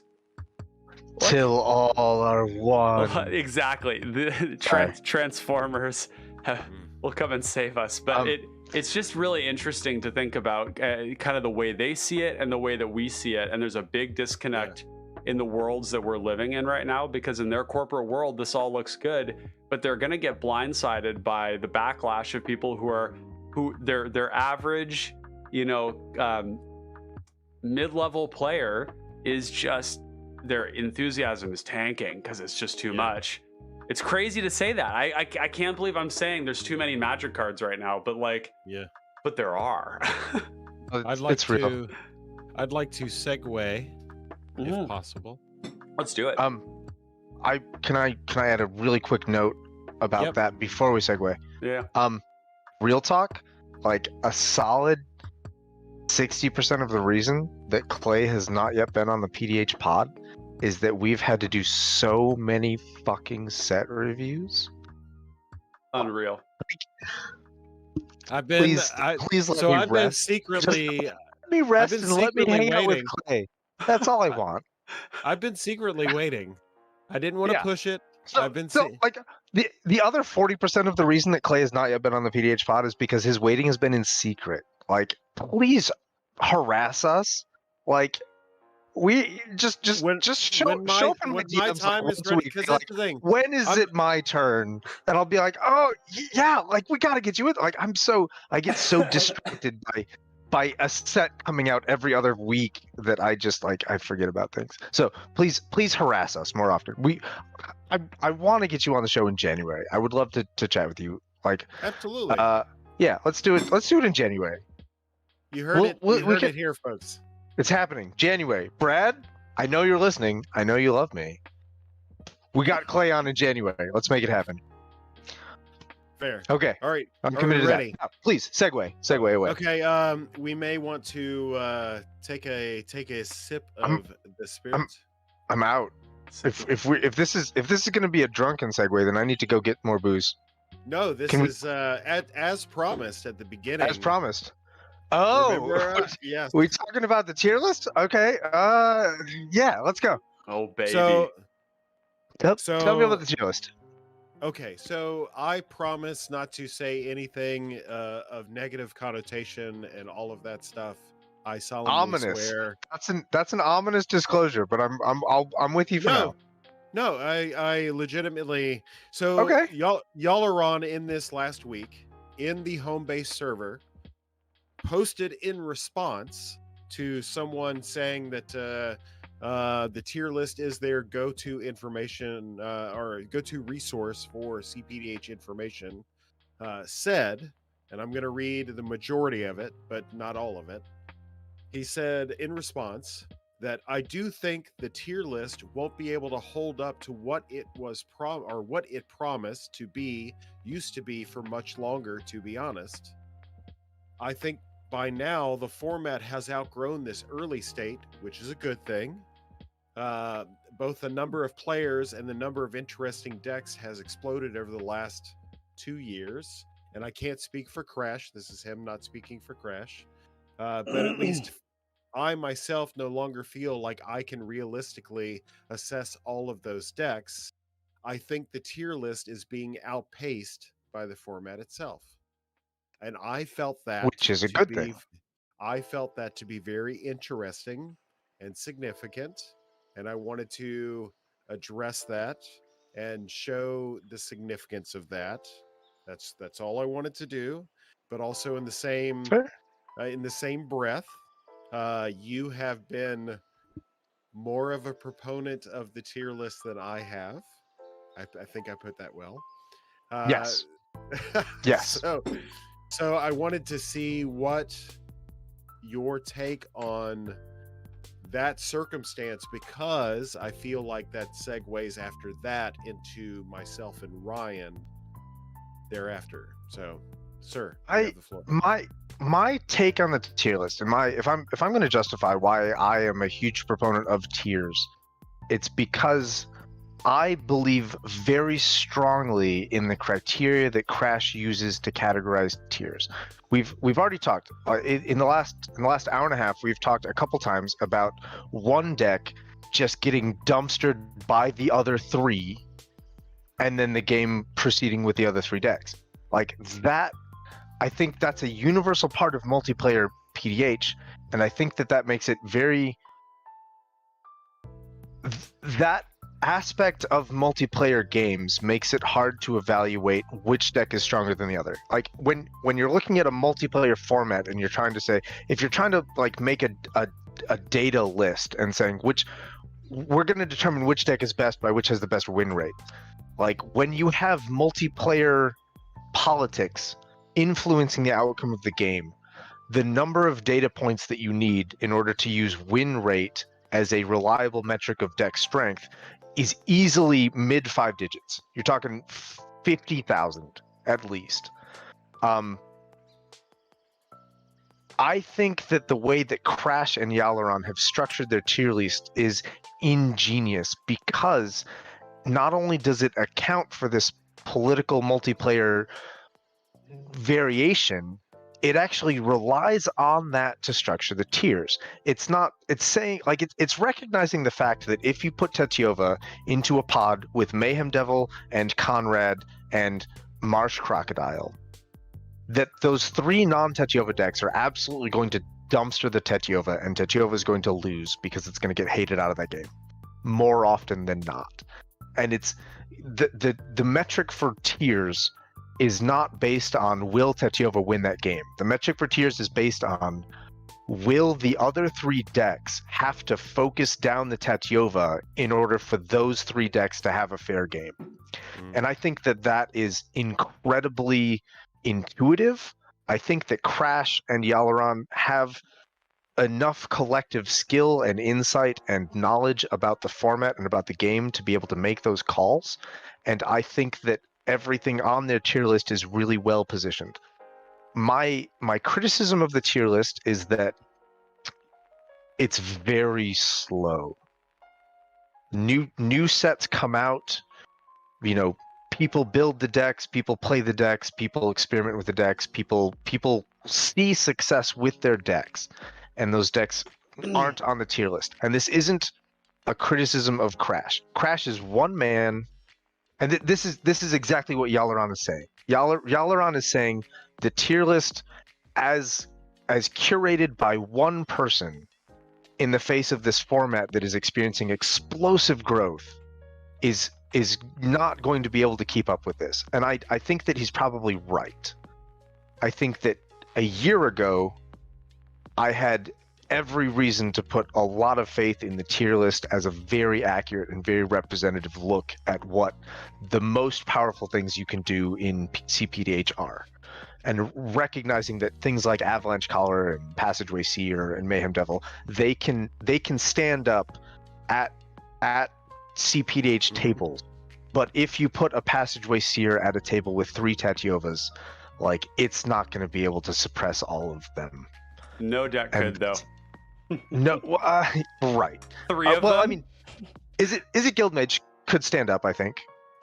Depending on where the removal went, I think Toast could. Is my guess, but I don't know. Wait, I think Toast could do it. I think so. I don't know because Toast is on its tough. So this is tough because it's the examples that you're using are other tier list registries. There are other entries. On that. Absolutely, I believe in the tier list. I think that a year ago the tier list had a really excellent bead on what the most powerful things you could possibly do in PDH were. So I'm gonna if I'm talking about if you put a deck into a pod with 3 Tatyovas, could the deck possibly succeed? Absolutely. I'm going to talk about Is It Guildmage. I'm going to talk about Toast.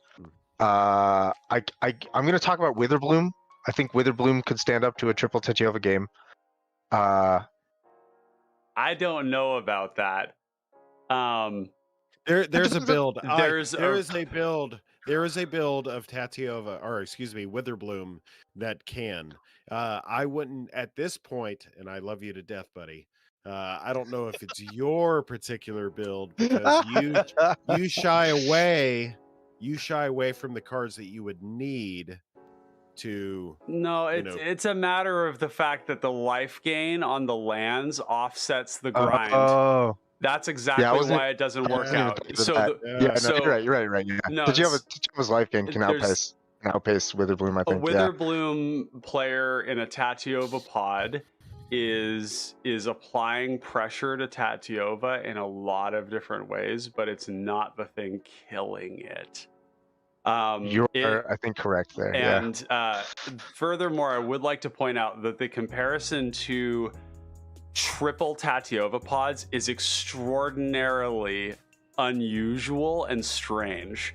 If we're looking at representative pods, the question is, can Tatyova handle a pod of 3 representative meta decks?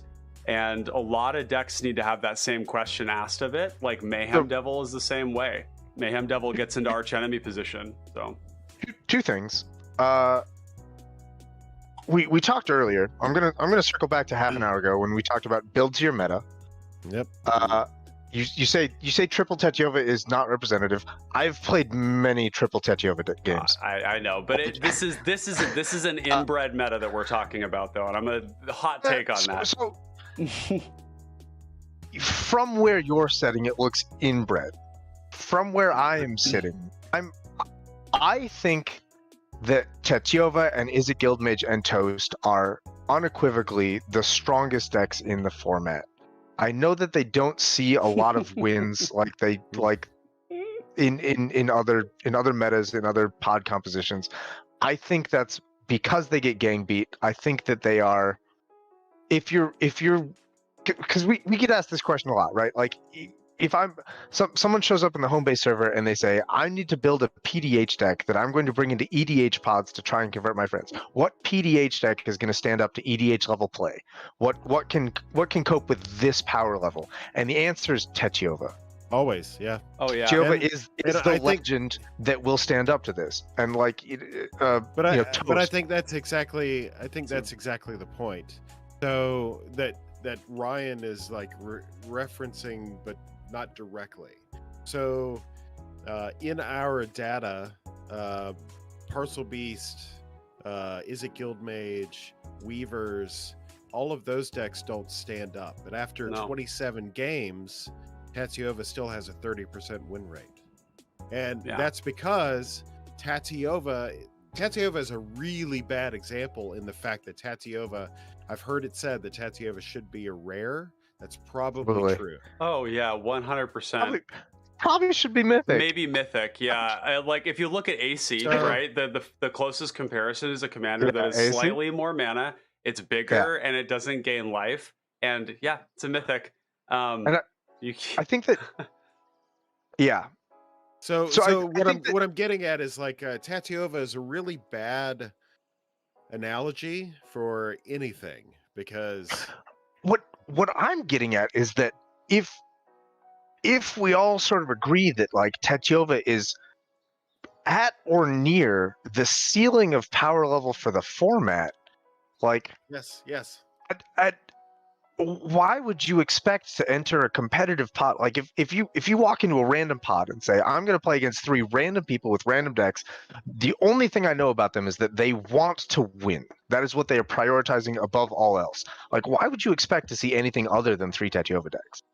And like, I know that the answer is, at some level, we have cultivated a meta that is very hostile towards combo. And that if you bring the Tetiova, if you're the one Tetiova deck in a pod, you're going to get gang beat to shit, and then you're going to lose, and then the other 3 players will play amongst themselves. This is correct Tetiova protocol. Yes. You dumpster the Tetiova, and then you play the rest of the game after Tetiova's dead, and you don't stop until she's out of the game. I still win. I still win. Playing with power happens. Yeah, playing with power. Like I watched a clay deck or clay game recently on the YouTube where everyone just dumpstered. Like I spent the first 20 minutes of the game feeling really sorry for Clay because he was just getting absolutely dumpstered over and over. He was like, I tried to do a thing, and 3 people were like, shut the fuck up. And I was like, damn, this is savage. And then he won. He was just like, actually, I'm gonna do it anyway. Get wrecked. And I was like, ugh. Like Tatiova exists in a completely different level, and I think there's the point that you were making, Clay, earlier about Tatiova being a card that was just misprinted at rarity is a good example of that, because technically, like a commander like that, we should have questions about whether the format is healthy if that is what's going on. If a commander is so good that it demands that everybody viciously focus it, because the way that the format has responded is exactly the way people should, which is destroy that player because there's no game until nobody is safe until that happens. We've come all the way back around to the reason that I believe in the tier list, and it is that these are the commanders that demand everyone's attention. And if you put a pod together that is nothing but these commanders, then the attention goes everywhere.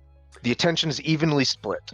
And if you put a pod together that is like 1 Tetiova and 1 Avalanche Caller and other things, then the attention is very skewed. I think I would have to disagree about a lot of the stuff on here. There's a lot of stuff on here that folds way easier than Tatiova. Well, let me address that. Let me address that. So, looking at it right now, it's not. I think the issue here is not commander related. I think it's archetypical, right? I think it's related to archetype. Once you start getting that combo in with the mid-range, in with the aggro, see, now we're getting into that ecosystem where one is feeding off of the other. right? In that big magic brain archetype Patrick Chapin, analysis of one archetype eating another. Yeah. Like once we get away from commanders and we start talking about archetypes and we start talking about a non-combo pod and we start adding more elements like a control deck, a mid-range deck. See, that's the thing that's changing, and we're blaming the ganging up on Tatiova. That's what a mid-range deck does. That's what an aggro deck does. You That's don't want the game to end soon. Yes, you want the game to end at at a longer time, right? Yeah. So I feel like ganging is maybe a little bit of a misnomer because it's part of that is being explained by what that particular archetype is trying to do. So like controlling, attacking, all of that stuff is not experienced in the proto CPDH meta. Yeah, we've got basically like mid-range and control were like white blood cells to the combo only metas, where it was like, no, I don't want the game to end, and I'm gonna I'm gonna slow things down really hard. Now, Tatiova just doesn't get punished by that. And this is one of the things where Tatiova is unique in that it has the ability to combo very rapidly, or later on, if you let it go, it's not okay. It's fucking not okay, right? Now, the thing is about what you said when I'm looking at this list, and for those of you that didn't get a chance, go in the chat and look. I linked both Crash's tier list and the deck database there. In tier 1, we have Gormod, we have Ghost of Ramirez, or actually, no, pardon me. Yeah, we have Gormod, which is Ghost of Ramirez and Tormod. We have we have right next to that, we have Ghost and Armix. We have Izzet Guildmage, Leyweaver, Loreweaver, and Tatiova as ranked in tier 1. Now, of all those decks, I will tell you that there is simply one of those that cannot be taken by a single player at the table, and that is Tatiova.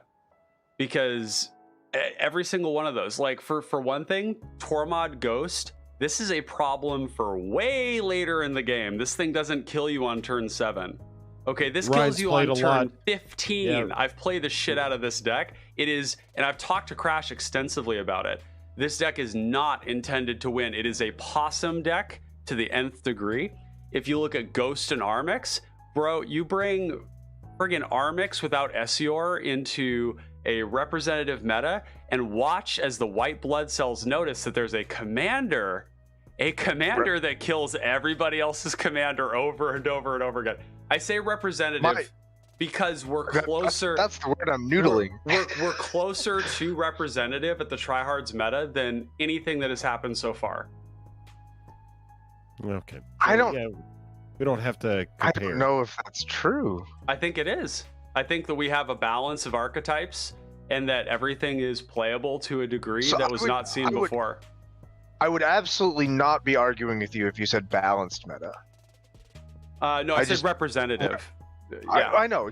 I'm arguing with you because you said representative, and I don't know representative of what. Oh, pardon me. Well, representative of balance, actually. That's really what I'm going for. So we are talking about the same thing. Which is why I would not be arguing with you if you said balanced meta. Yeah, so when if you say balanced meta, then my argument is gone. Carry on. Yeah. So all I'm just trying to point out is that we have a lot of nobody disagrees that the tier list is full of really powerful good stuff. I think that's not in anybody's discussion here. It's more about what this does to people's perspective about the format, that if you're not playing something that's tier 1, not good. And I think that's part of the rub. What did you have something to say about that, Clay, or were you? Well, I was gonna pivot, and I think this takes care of this addresses Dave's next point.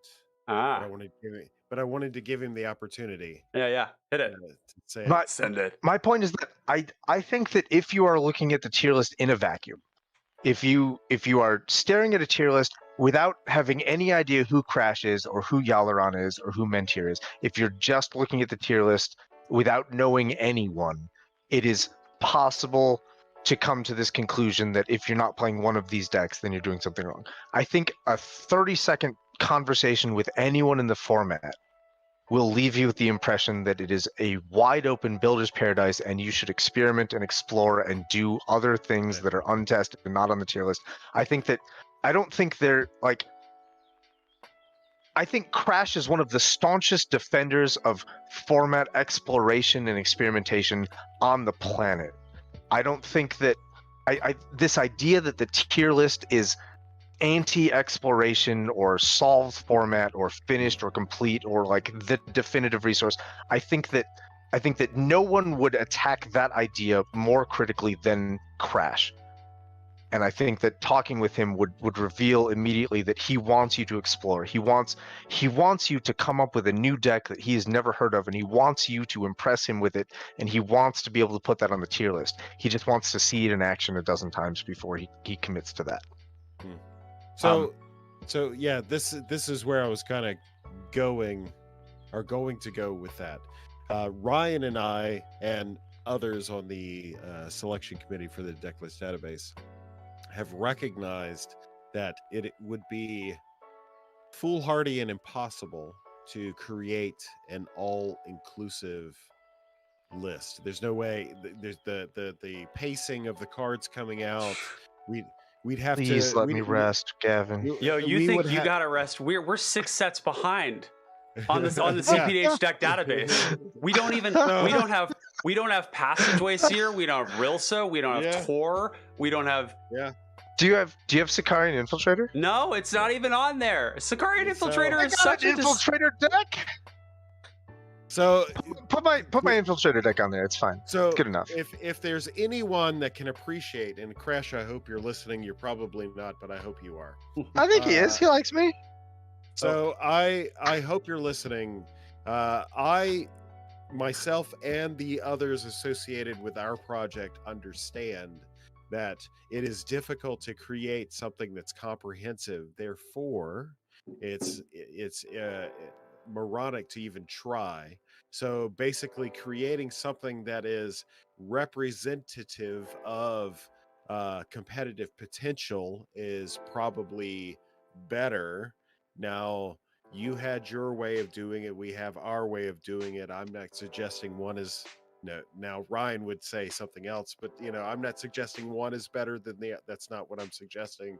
It's just what I'm suggesting is that I recognize, in the same way that he would probably recognize that doing something comprehensive is nigh impossible, and you're trying to put forth the best representation you can.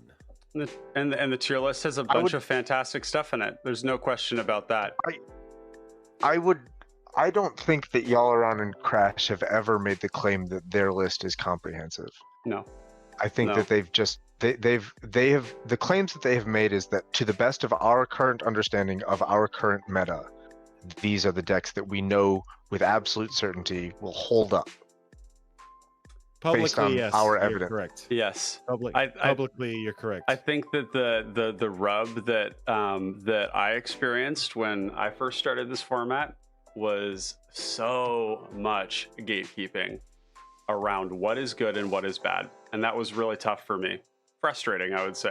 So I will admit, I will be the first one to admit that whether or not that behavior did or did not happen, the tune changed. Of course, yeah. And the thing is that the reality is like, there's the main thing that I know myself and Clay are really excited and interested about in this format. We just want to see it grow. And whether that's through sharing the tier list as a set of amazing lists that people can access that will be powerful, or whether that's through the CPDH guide deck database where you've got user submitted lists there. There's a lot of amazing stuff to play, and I just think that it's important that there be tools out there that provide people a good sense of what's available out there. I think tools. These are starting places. I disagree with nothing that you have said. I'm on board with all of it. I think the tier list is one of those tools. Yeah, that's what I said. Yes.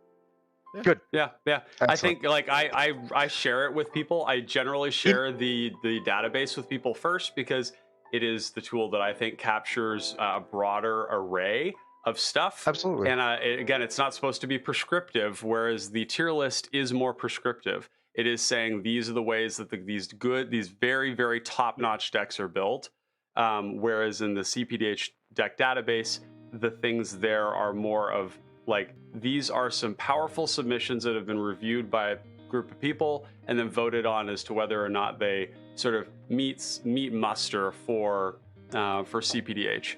And so I usually share that one first. But again, a lot of times I'll say like, hey, you should go if you want to play Tatyova, go take a look at the Tatyova list that's listed on the tier list. Because yeah, it's amazing. Now, is it the only way to build Tatyova? Absolutely not. Lately, we've been seeing, Noyark and Jonathan or XRLY have been working on Big Blue Tatyova, where it's literally Tatyova that doesn't have a combo in it.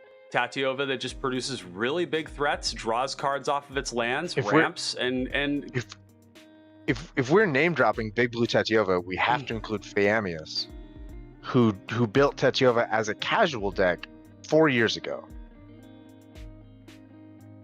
He was I don't see him in the home base often. He has the Big Blue, like, just idiot ramp, Strike idiot Riverwinder, Kozilek's like, Channeler. That's a deck. Ulamog's Crusher. Let's fucking go. Like that deck. As far as I know, that deck originated with Fayamius, who is also German. It's a little bit different the way that the Big Blue is taking its form, and we'll have to save this one for another interview. Yes, for sure. That one's really, it's something else. It has a whole pattern attached to it, but it's So let's pivot a little bit, because God bless you. Hey, Crash, if you're listening, he is. The next interview, the next rules committee interview, I'm going to ask you. And I hope you accept. No live, just straight recorded, me and you. Spicy. So I hope that you accept. So anyhow, so we're gonna pivot. So those who are here for us, myself, potentially Ryan, if you saw that he was going to be on the stream tonight, probably don't know, which is a shame, naughty, bad, horrible. So Dave is involved in podcasting. Dave is involved in palling, although I don't think you've played with the pals in a while, which is kind of bad, but I'm not here to shame anyone, but that's horrible. February. Right. And then he's also, obviously, you don't do the Twitters. You're in the Discord servers. You kind of do the Reddits. I'm not sure anyone's going to be doing Twitters in another 4 months. I feel like that whole platform is just on fire. Did it matter in the first place? May it rest in peace. But yes, I don't do Twitter. I do Reddit. So tell us about this podcast, and then if you would, I'm trying to surmise. So I'll have to admit that the podcast is a little bit of a Seinfeld deal, where there's no real intention except for PDH, the larger things of PDH. There's some recurring themes. There's some recurring themes, but yeah. The intention of the podcast is to have a podcast. The primary goal of the podcast is that we all like it. And we do it because it's fun for us, and that's really, I think, all the more thought any of us have put into it. We're having a good time, and like it shows. We're having a good time, and then like people are listening to us, and we're like, oh, that's kind of neat. Like, we didn't really expect that, but it's cool. It's cool that that's happening. Mostly, we're just having a good time. Yeah, and for those of you chat, we have I dropped a link there for the PDH Pals on YouTube, well as the PDH Pod on Spotify. I do recommend you go check that out. They've got great set reviews. They've got great commentary on product release. There's a lot of really excellent stuff there. The PDH pod is also run by Brad Drac V, who runs the Popper Guild. I've had long association with him through my 60 card, and then also with the Popper PhD, Liam, who's also on that. So it's a great trio and really good content. And then the PDH Pals, PDH Pals. They are on YouTube. They have an enormous library of content. I want to look at this here. We've got how many? We got Outwim in the chat right now. Oh my gosh! Look at that. Kind of question. This is a sniff. A wild sniff. How has entered the chat. The Foon signal went up into the air, and he was like, "That's the chat. I need to be there now." Yeah, it says he's locked in. That's exactly what the pals do. We are just hanging out and having a good time. That's fantastic. And this is really, this is what we're doing with the Tryhards too. So in a lot of ways, when we were talking about how the casual and the competitive things are influencing each other, the idea around the Tryhards too was to have games where people get together to play games. The focus is, of course, to try and play to win, but it's the same kind of thing, getting friends together to play. We have Marco saying next decks will be Slimefoot, Abdel, Azorius Blink, and Bruner. Well, that's some spicy stuff. Abdel is already there, baby. Abdel is Slimefoot. Abdel is one of those. Yeah, well, Slimefoot's always been on the edge. No one's really broke Slimefoot to the point where it's. I just haven't put my mind to it yet. But Abdel. So Abdel is definitely one of those decks that we were talking about earlier. How greedy.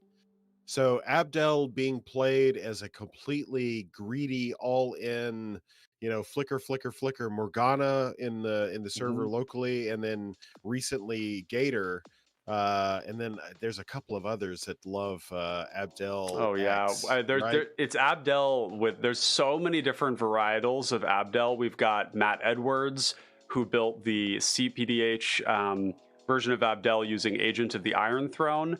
In an Azorius build. We have Boros builds coming out by Noyark. We have there's also the Hermit builds that are coming out, just going heavy on tokens that I think that was done by Gatorbait, who's right here in chat. There's even people talking about mono white Far Traveler. It just turns out that Abdel is a very powerful commander, and that putting World Gorger Dragon in the command zone is good. So definitely, Marco, recommend that you keep diving into Abdel and know that you're probably not going to find a bad build. Whether Master it's Chief, it's really good. And Bruner, I will be abundantly honest with you. Yeah. Abdel was released on June 10th, 2022. I became profoundly bored of Abdel on June 12th, 2022. I am 6 months over this card. Yeah. And it keeps on happening at me. I will say, though, the funny thing about Abdel, and Matt, who's in chat right now, will attest to this too. Abdel is very, very good. It's a very dangerous commander. It produces bodies in the command zone, which is something that is traditionally quite powerful, something quite desirable. It's also generating repeat value through flickering. And for a lot of you, if you don't know, flickering is one of the best things you can do with things at common. However, Abdel has vulnerabilities. That trigger there, if you do things to the Abdel, does things to the trigger. And it's devastating. So Abdel, very good. But just keep that in mind. It's, this isn't like some, crazy broken deck. It's very powerful, but it has... it has relevant interaction points on it that you got to keep in mind. So I just wanted to kind of mention that. He also mentioned Bruner, and I want to point you, Marco, to Nate Diggity in the Tryhard server. For those of you who aren't part of the Tryhard server, I believe the link is down below. If it isn't, I will go and get it. Sell. But basically, the Bruner list that he has is fantastic. It's an aggro Voltron list. It is listed on the CPDH DDB, so if you go into there to the deck database, you'll be able to find that there. And yeah, we have Breaking Bob Croxagor just entered the chat here from Germany. Welcome. Yeah. Be a Guten Tag for you. I'm sure it's morning. So Gates. at this time, Dave and I have to satisfy our RC contractual obligation of swinging back around to the PDH pod. No, I'm just kidding. Sniffhow demands it, and when Sniff tells me to do something, I do it. Those are the rules. Clay mentioned a couple minutes ago that he hadn't seen me in the PAL studio in a hot minute, and I will be there in mid-February. You heard it here. See this hole in my heart? February. It exists. Jesus, I wish I knew the date so that way. 2 months. If 20. Yeah, you might have to. 220, I think. You might have to send me some deets. Okay. I think I haven't bought a train ticket yet. I'm 98% sure it's going to be February 20th, 2023 that I will arrive in the PAL studio. Oh no, okay. So I wouldn't be able. Yeah, I know. I just teased it, but February 20th, I have a safety conference that I have to attend. So you're going to be watching on your phone from the conference. That's cool. Correct. That's a bold maneuver. I appreciate that. But if it were not a conflict, maybe.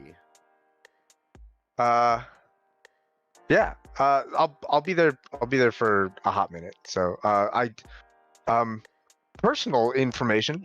I got a new job in February, and it is great. I love it dearly. It is taking great care of me and my emotional health, but I have a lot less time off than I did a couple of years ago. So my ability to attend functions at the PALs is somewhat limited of late.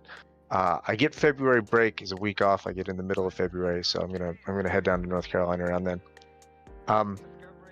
The other thing that got mentioned a couple minutes ago, the PDH pod. We have big plans to end out the year. We have invented an awards show called the Yargles, and tomorrow we're going to record an episode where we award Yargles. This is our award for like best something. It's the Yargles. So we're going to award a number of various Yargles to different cards, different decks, different people, different events. It's going to be a big Yargles show. So we'll give out a bunch of Yargles. We'll be recording that tomorrow night. Should be available for you to listen to sometime Friday, I think, is the standard release schedule. I don't know.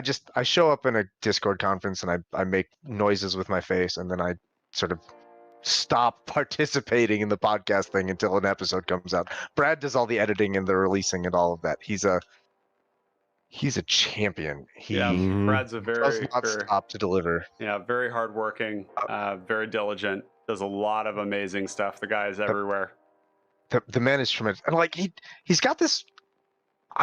I hesitate to call this a personality flaw because I love this man dearly, but I don't know what else to call it. He does this thing where after doing 98% of all of the work to make this podcast happen, he will show up in our podcast Discord and be like, I want to thank you guys. And I'll be like, brother, wait a second.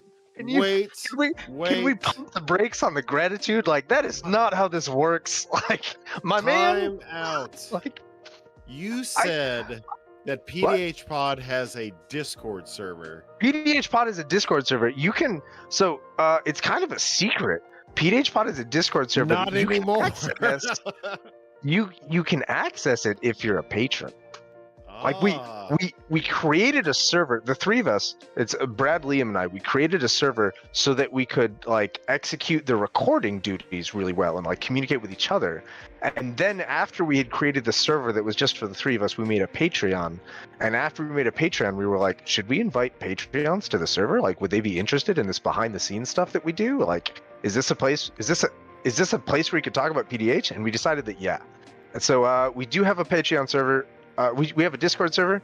If you want to hop on our Patreon, like I think the minimum monthly donation is like $1 or something. Like it's pretty inexpensive. You can come hang out on our Patreon server. If you don't want to be on our Discord server, or if you do want to be on if you want to hang out with me on Discord, but you don't want to spend $1 a month to do so, I am very, very available on the PDH home base. I moderate.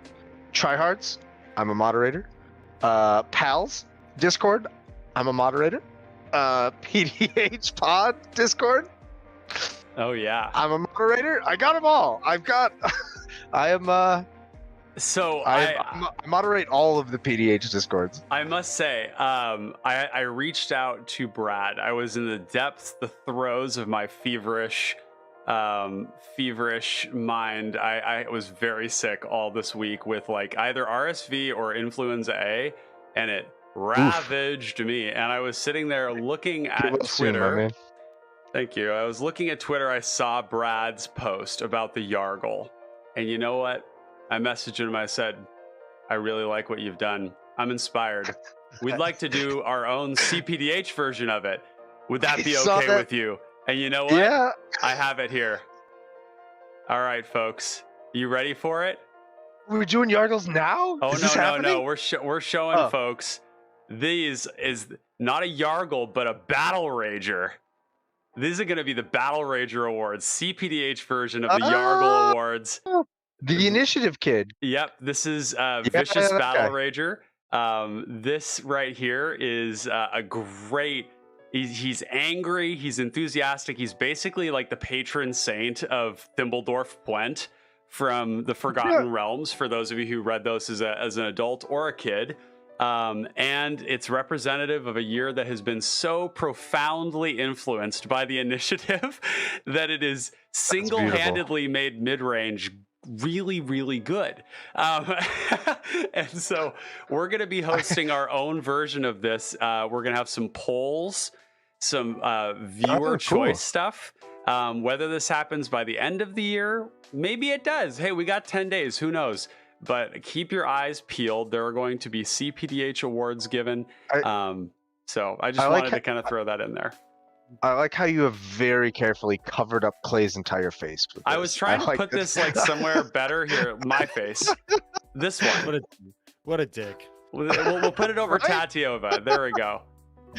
I was trying not to cover up you, our guest's face, and my face is so small that it's easy to cover up anyways. So there, Tatiova's face. Yeah, you cover up. Matt Edwards says, "Yeah, you cover up that dirty Simic card." Yeah, we're covering up the dirty Simic card. But yeah, we're gonna have the CPDH awards as well. And I love this. Just another, one more way in which the casual and competitive formats are kind of in this little, this little duet. Yeah. So I can now confirm live on air that I have subscribed at the $1 rate as a patron.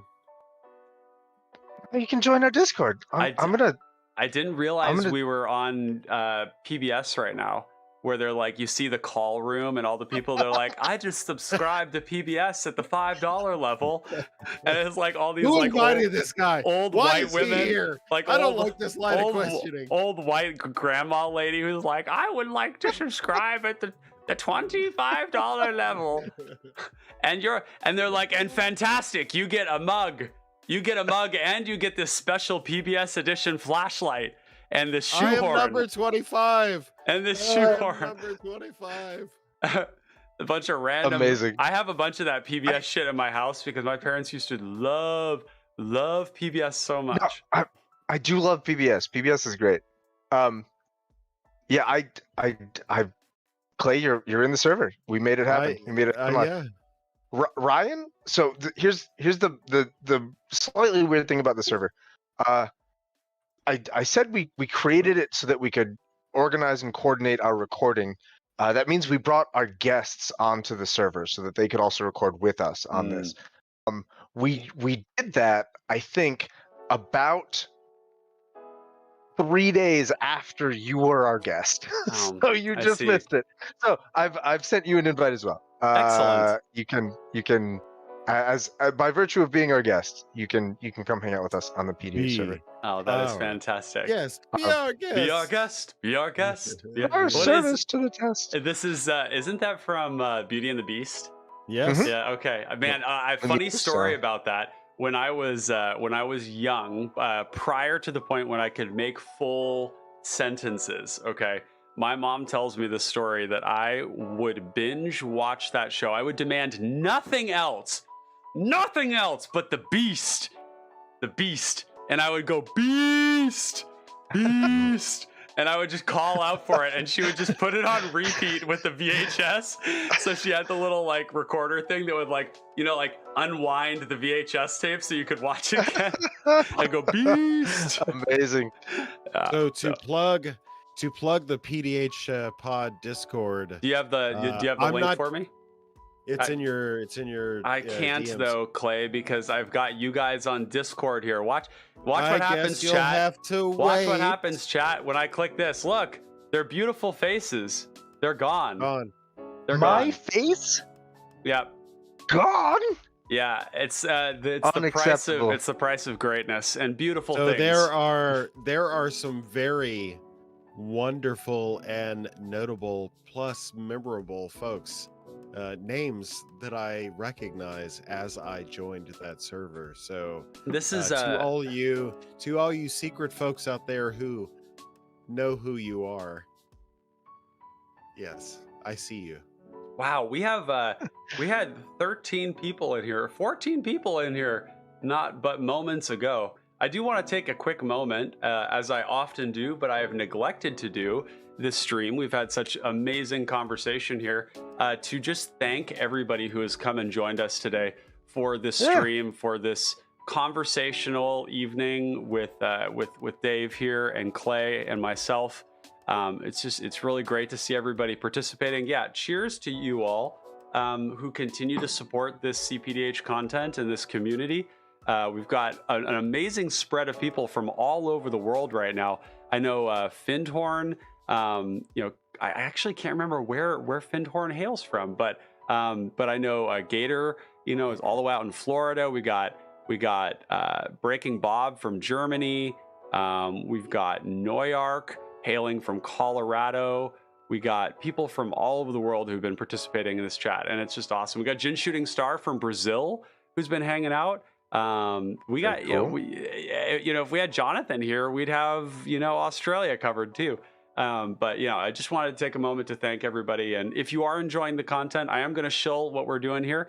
Please drop a like, subscribe, hit the bell icon when you want to see more of this kind of content. Yes, We are actually currently striving hard.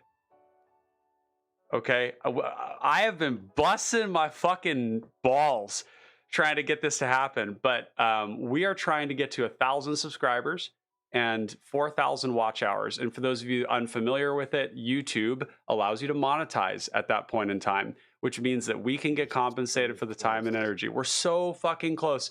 Actually, Clay, how close are we right now?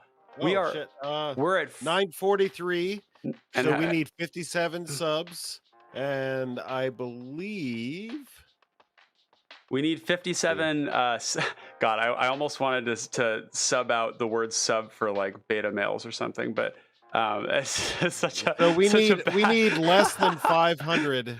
Yeah, we need less than 500 watch hours. Yeah, less than 500. Oh, okay. See, this is the. So it's 30. It's 3517 is the. So Yeah. we're.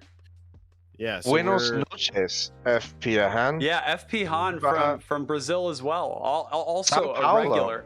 FP Han is in all of our conversations here. We've got a bunch of people who've been joining on a regular basis. So So and shout out I to mentioned- Brazil. Yes. yeah, people in Shout out- I Brazil. mentioned a few minutes ago. I mentioned I got a new job.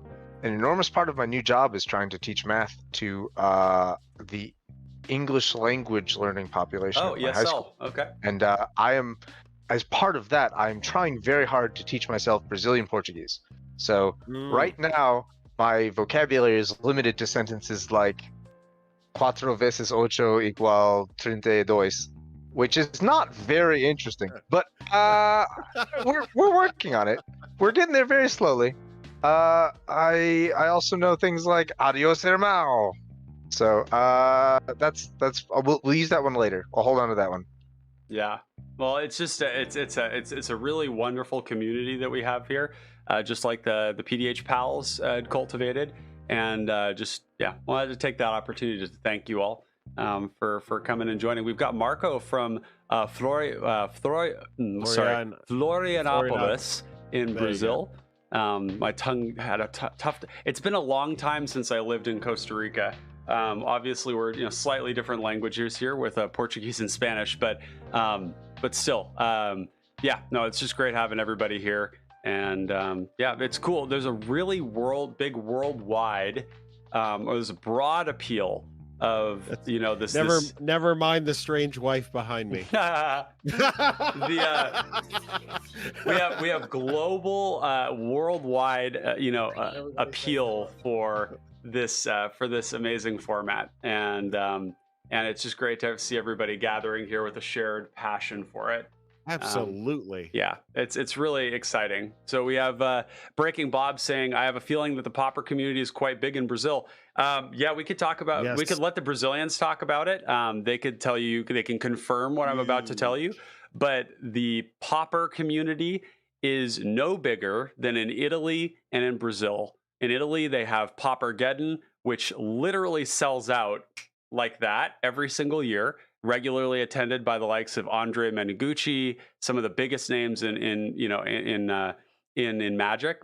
But then we also have in Brazil, kind of quietly, not because they don't talk about themselves, but because the rest of the world doesn't seem to care, one of the largest Pauper communities anywhere. Places where these budget formats are really, really popular, Pauper has just exploded. And the reason I mention that is because CPDH and PDH in general are basically the next step for anybody who's playing Pauper, who wants to carry that card pool into a multiplayer game. So look at this doggo. What's this? I see name? 2 doggos. My golden just laid down on the. I saw the head pop up. What's this cutie? So this is Lena. And that is Maximus over there. Chat, we have dog vibes. Maximus is the name of my nephew. Yeah. Hey, sweet girl. She's sleepy. It's nappy time for her, so she's ready to cuddle and all that stuff. Are you sleepy? That's arguably the best time. That is the best time. Yeah.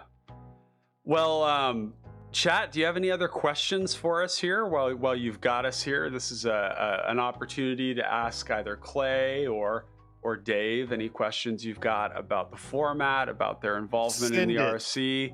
We are here at your disposal. Anything, except for my bank account information. So okay. FP Han, you said that's our community link.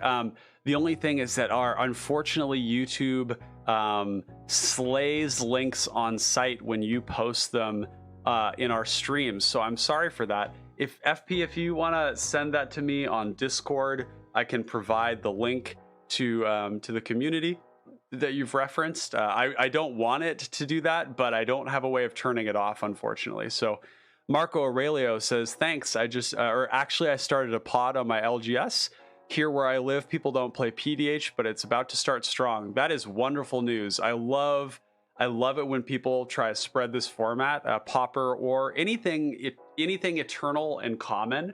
I am all fucking about it. So good for you. You're a hero, Marco. We got Breaking Bob, Italy. Beautiful area, not far. Hopefully this event is shared on Discord for the upcoming year. Absolutely. Breaking Bob, you are only 2 countries away in Deutschland. From Italy and from, I believe it happens in Rome, is where Paupergeddon happens, but it's massive, utterly huge. I'm very prepared to believe that something named Geddon happens in Rome. Yeah, of course. We've got Marco saying with the Andre Menatini from the Umo Vito channel. Yeah. Yep. Here it comes. And then we got the last one. The question I have is why are the cards allowed when they have been ever printed a common in the.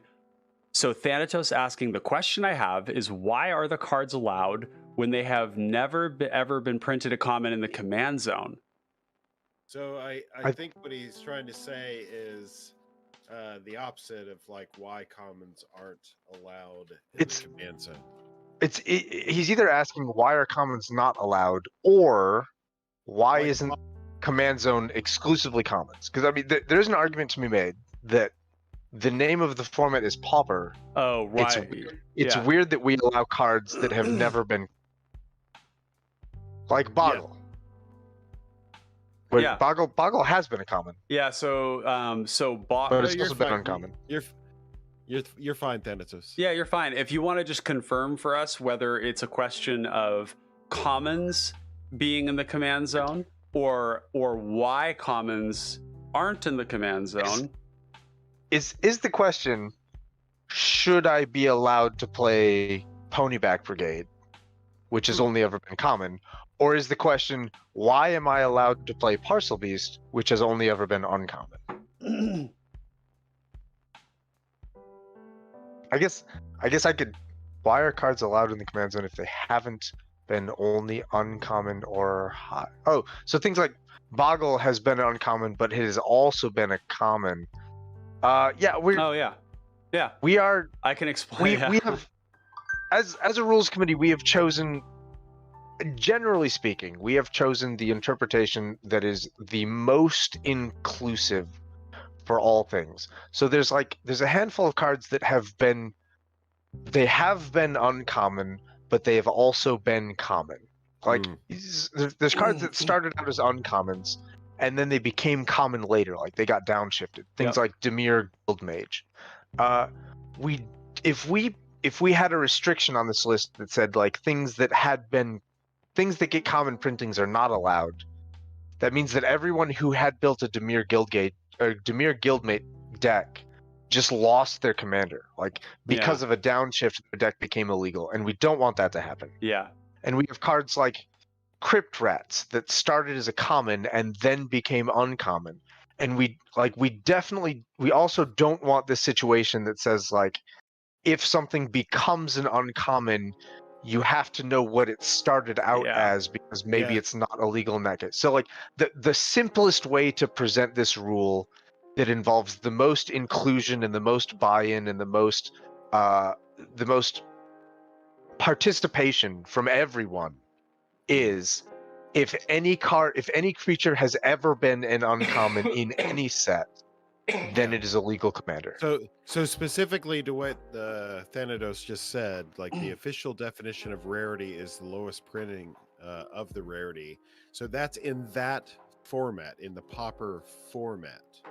Whereas in our format, we include you're allowed to go in both directions, whether or not you wanted to play it as a commander or in the 99. Yeah, and I can speak to the Pauper element of this too, which is that a lot of this harks back to the original challenges with Pauper, which is that you had cards that were common rarity and available digitally on MTGO. And Pauper started out as an MTGO format.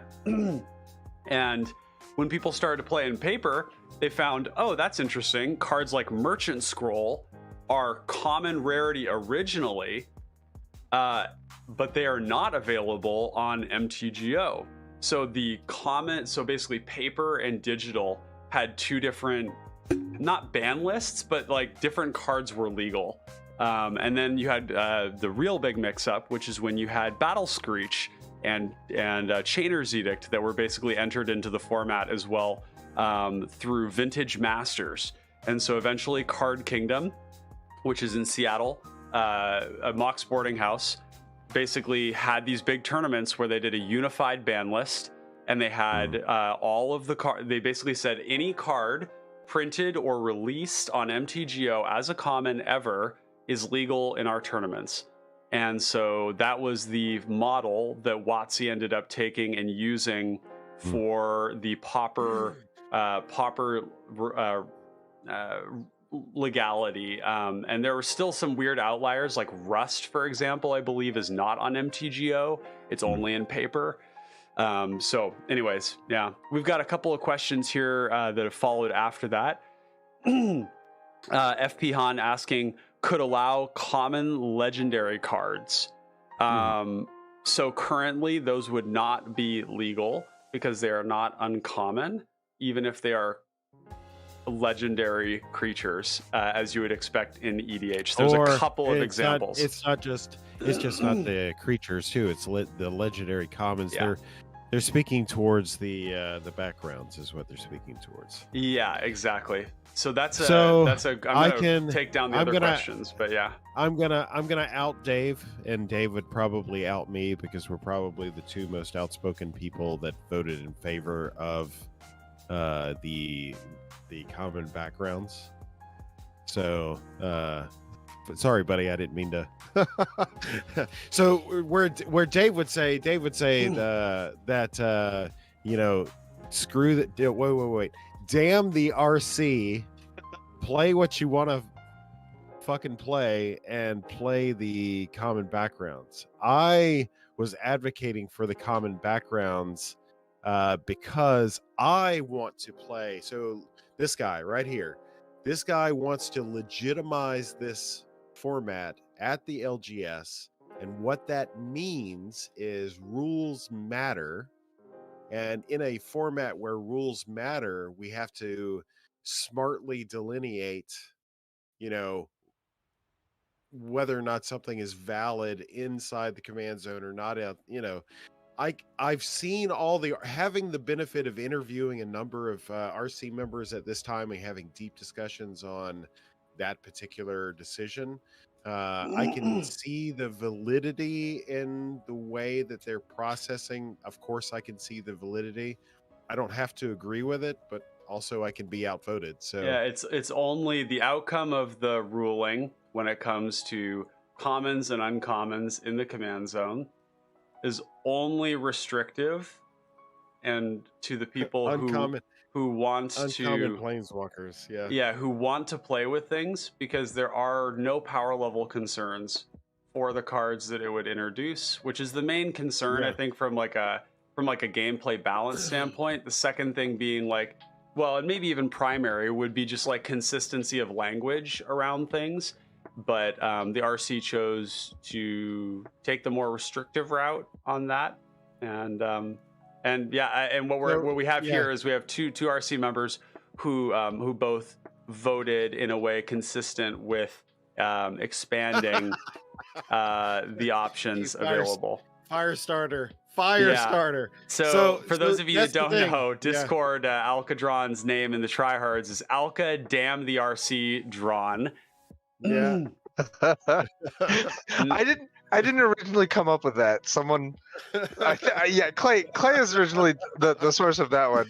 We were talking about something, and Clay mentioned that's why Alkadron just does it. Damn the RC. And I was like, that's my name now. That's my name. He's hating on the RC. Just to be clear. Yeah. So that all right. So regarding these discussions that have come up in the last 10 minutes, I got to tell you, my heart breaks for the fact that I can't go to my LGS, my local game store, and say, play Pauper Commander this way. Play it competitively. Well, I can't say that, but play it competitively, and by God, you have all the options available to you that you could ever want. I'm saddened by that fact. Now, Dave is the perfect representation or representative rather for just do what the hell what you want to do, right? Play what you want in the command zone. Play what you want. So I can advocate for that, because if you're playing at a kitchen table, if you're playing in an LGS with the rule zero, already hey, this is what we're going to do, by all means do the damn thing. I got 4 decks that are all illegal for various different reasons. Wait, 5 now. I'm up to 5 illegal decks? I got a bunch of illegal decks. Basically, I'm really okay with that. No one, I play with these decks a lot. No one has ever stopped me. Like I always start with the rule 0 thing. Like, hey, technically this deck isn't illegal for this reason. Like, are you okay with that? No one has ever stopped me. No, nobody will stop you, really. There's very, very limited reason in CPDH for there to be a problem around a person using a planeswalker in the command zone. And we actually have some really good conversation here with Noyark pointing out that planeswalkers in the command zone seem fine in the blocker and attacker heavy meta. And I think this is something that has shifted. There's a lot of fucking creatures in CPDH right now. And the reality is that these planeswalkers like Narset that people have like brain damage from in Legacy and other formats are just like borderline unplayable. Like, what are you doing with Narset? You're not wheeling because there just aren't wheels. You might be able to selectively wheel yourself with Flux, okay? And that is it. That is as good as it gets, other than turning off people's draw spells. And then what? How do you like protect your Narset? But other than that, there's just some really cool stuff that none of them gain loyalty that are good. We just have Chandra that gains loyalty, and that's it. Me. I mean, Chandra's trash, but like, fight me in the parking lot right now. Let's go. Chandra's my planeswalker deck, man. How are you gonna call me out like this in front of God and everybody? Trash. He just called you trash. I am trash, and so is the deck. But you're not supposed to say that out loud. It's the quiet part, Ryan. That's the quiet part. So what we're basically going for here is that the options we have in the planeswalkers are all totally reasonable. They would expand the available options that we have for CPDH. They would offer a new kind of permanent that would be resilient in some ways to the traditional removal while also being vulnerable to attackers. And it would add some really cool stuff. So that's all really exciting. The backgrounds are a little bit different. The most powerful backgrounds are the commons. So, yeah. Big sad. So, I'm going to tell you this. I said this. I think I said this during the Ruffigan interview.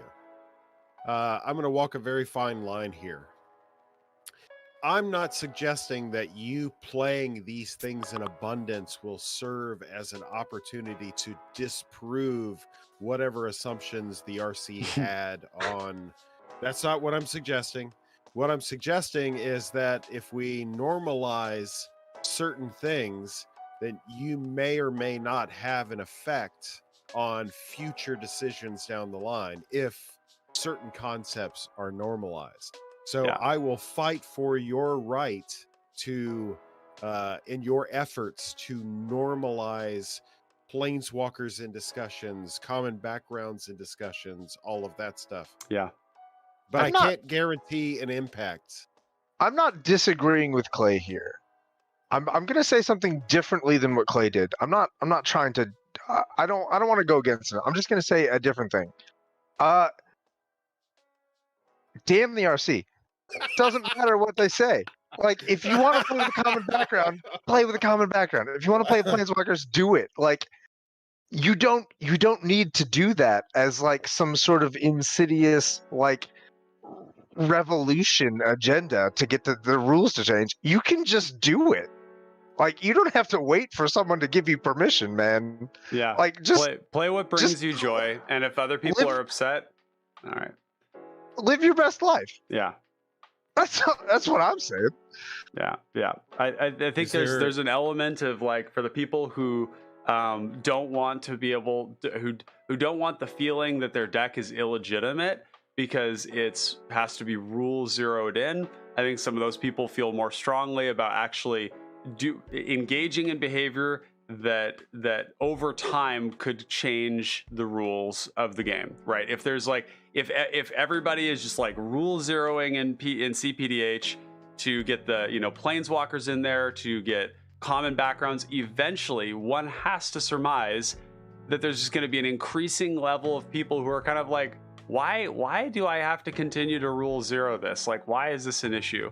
And that's an important thing. So it's not about like pushing the RC or anything like that. Please don't do that. The most important thing is to just play with them. Make it a regular occurrence. Normalize playing these things if you think that they should be legal. So, yeah. My advice is the same, but not for the sake of any agenda, just for the sake of having fun. Well, and to that, like I'm not going to sit here and suggest that, Dave and I don't sit in some secret cabal room with our our cabal card and get our beverage from the cabal dispensing machine. We don't do that and then talk about just like we rehearsed. Good. We don't sit in our little cabal and talk about ways of oppressing the format. We deliberate. Bruh, like look at my face. Like I have scars from the knockdown dragouts that we have in our management server, our RC server. I can't even tell you. There are some big brain persuasive arguments that are happening every time that we deliberate, sometimes too long. An enormous number of those big brain, very persuasive arguments happened on this show. Like, you brought on Derek. Derek is a hell of a public speaker. Every time Derek talks about this, I go, maybe he's right. Maybe I don't need commons in the command zone. It lasts about a day, and then I'm like, nah, damn the RC. Yeah, exactly. Like when he talks, I'm like, yeah, this man knows his stuff, and he's like genuinely making really good faith, like credible, well-reasoned arguments for why he did what he did, and it's very convincing. Yeah, I'm not convinced, but it's very convincing. Yeah, I agree. Like, you can have a well-argued position and still be wrong. Yeah, I don't even think he's wrong. I'm just going to do something different. It meets the expectations for what they have in the game. Yeah. I think that part of what I struggle with is we have to be very careful, because that's the thing. We have to be very careful in how we assess the assumptions of others, because there's a consistency argument that is oftentimes presented when it comes to why they were made illegal that does not strike me as terribly sensible. Like, and I think that I find challenging, because if you talk to somebody and you're like, do you think these should be legal in a commander format? It says you can put it in the command zone. Yeah, I mean, I don't want to get too deep into the specific arguments for or against, because like that's been done a million times, and like I don't think we're gonna change anyone's mind on this stream. What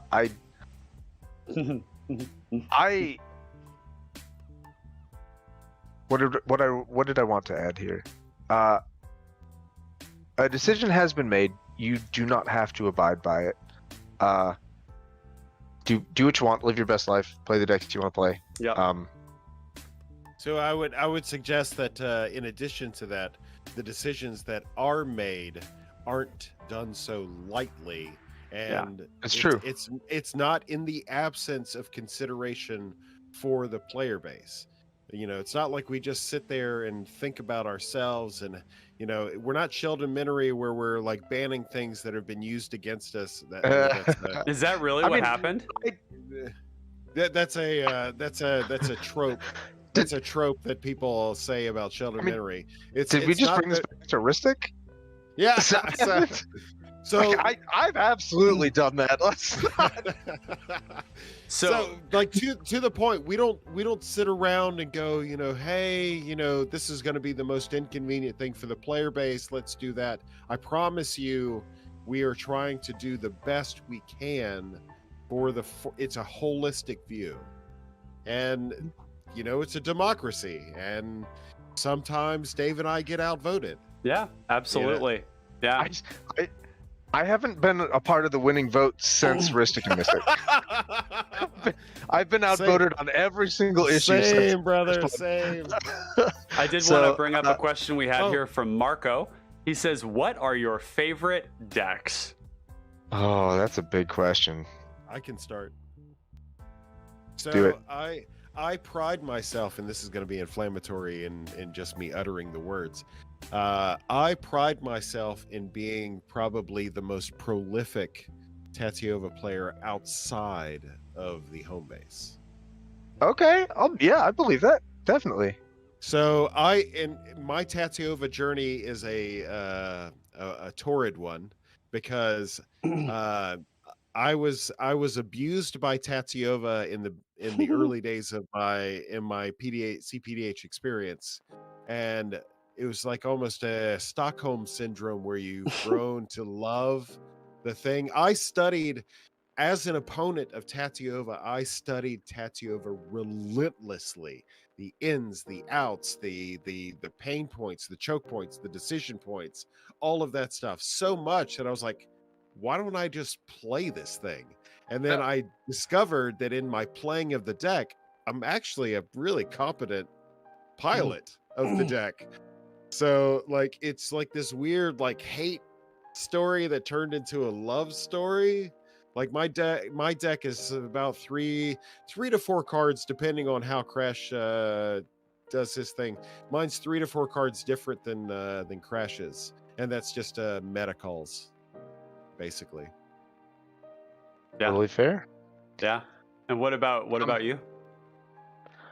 If I'm giving the Tryhards answer, where I am focused very much on the competitive scene, my favorite is definitely Birhorse. It was my introduction into competitive. It was like it was for a while. It was like my thing. Like this was my baby, my like brainchild, and like to see that, to see other people experiment with Birhorse and build their own versions and try it and bring it into their pods and like do Birhorse things to people, like I just fills my heart with joy. Like I love seeing the Birhorse do things, and that's great. Marshcroc was also kind of my thing, but like that deck is kind of fucking awful.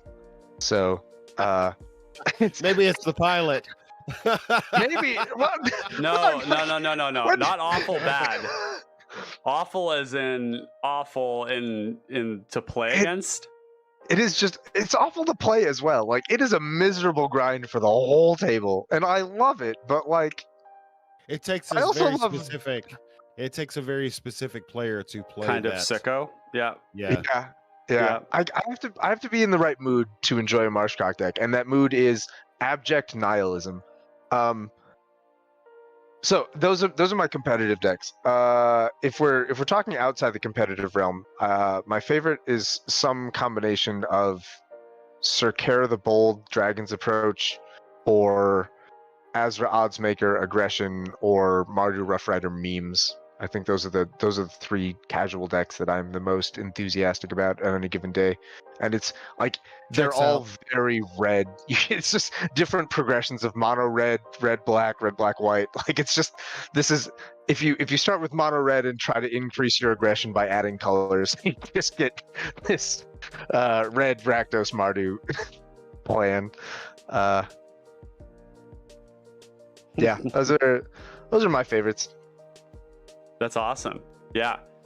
We have a couple of other things here. We said the Breaking Bob said, I think there's a reason for that. The same reason why Oubliette is banned in PDC 1v1. Interesting. I wonder one day if we're ever going to get a conversation about that in the RC for Oubliette in non-1v1. We can have one right now if you like, baby. I mean... We've...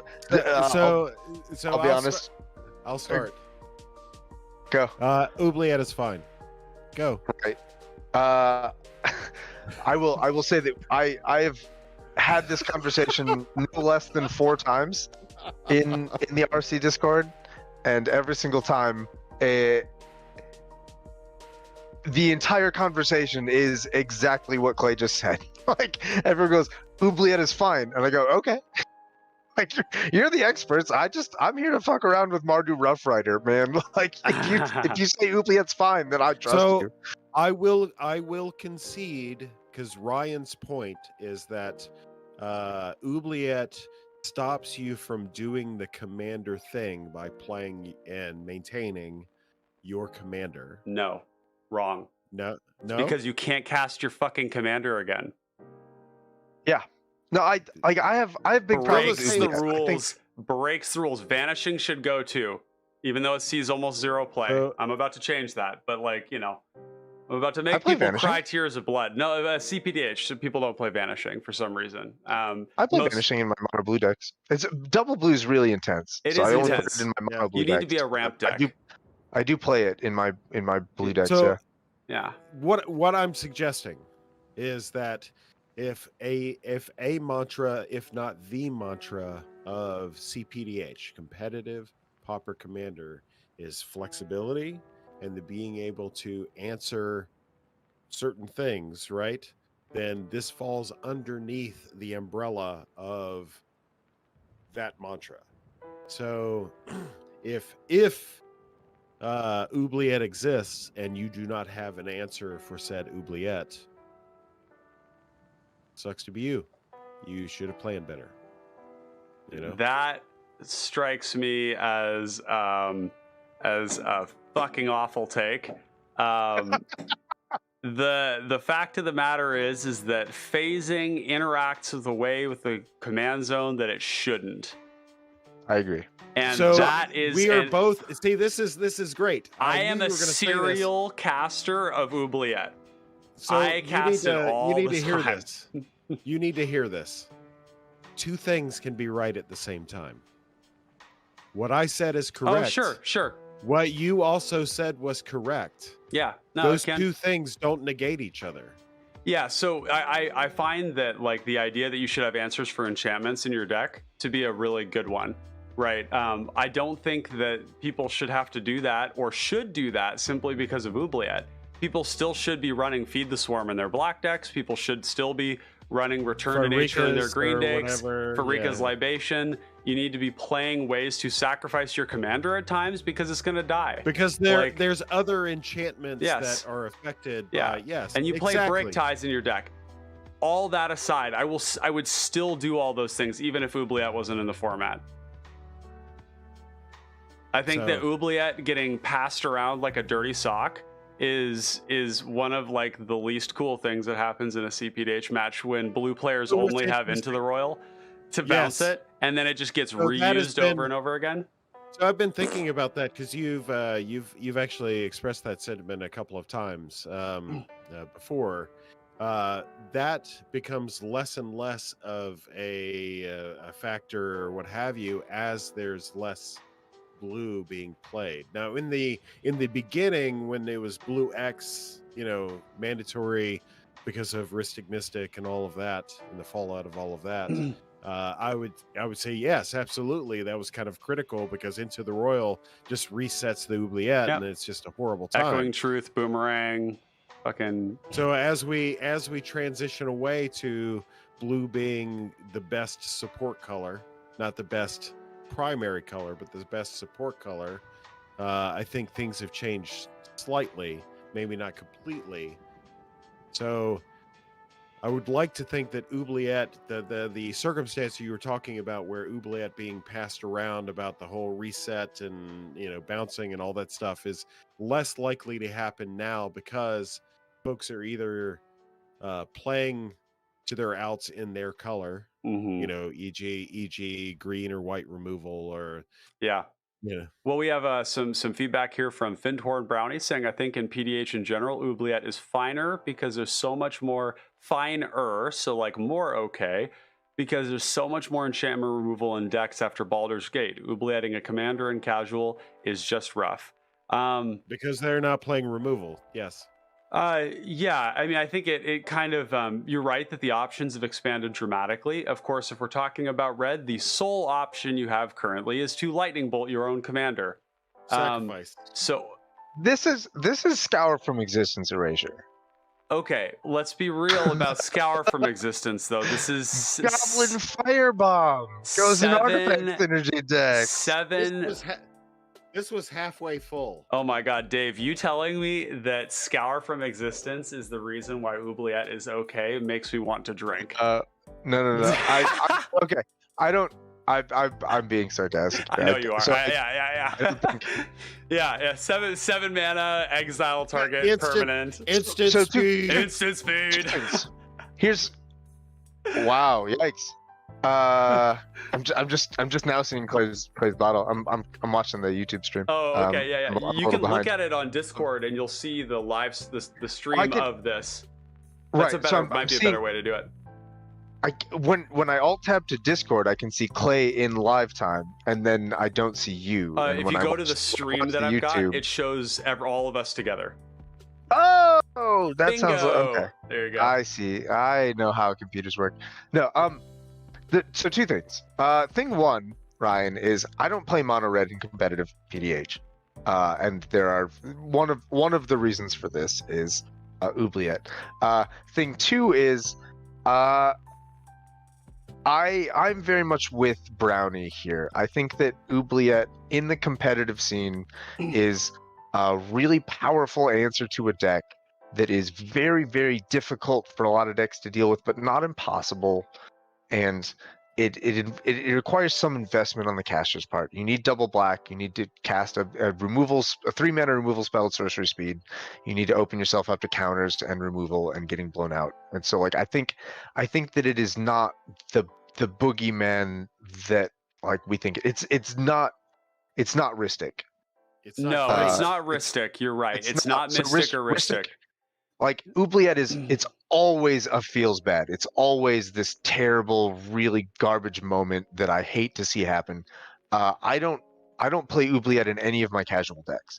If someone Oubliettes me in a casual game, I stop playing casual games with that person because the casual doesn't mean to me what it means to them, and I don't want to have that experience. If someone oubliettes me in a competitive game, I either deal with it or lose, and either way, I think that that's vaguely sort of fair play. Yeah, I'm not excited about it. Like if the rules committee woke up tomorrow and they all said, we have had a change of heart, we think this card is a problem, we are banning it effective now, I would throw a party. I would be overjoyed. I would be on your stream. We would be drinking way more than Clay has drunk already. I would be in the cups. We would be celebrating. In the cups. I two do boys, not think two boys in a cup. Two RC members, one cup. Oh no! Please don't put that. Please don't put that cursed shit in my head. What the fuck? I've never seen it, so I get to say that with impunity. No, so if it happened, I would celebrate. I don't think it's happening, and I'm no longer upset by that. I also think that you're right that it is not going to happen. I don't think that is correct, but I understand that it probably won't happen. I just think that it probably should. The phasing mechanic should have never been worded to remove your stuff out from not into the command zone. And the fact that it wasn't means that Oubliette should just go.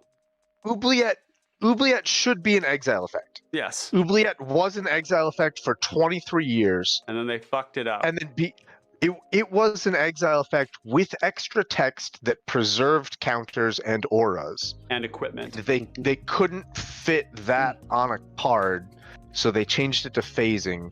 And the switch to phasing preserved it was a very elegant solution to it keeps its counters, it keeps all its attached things.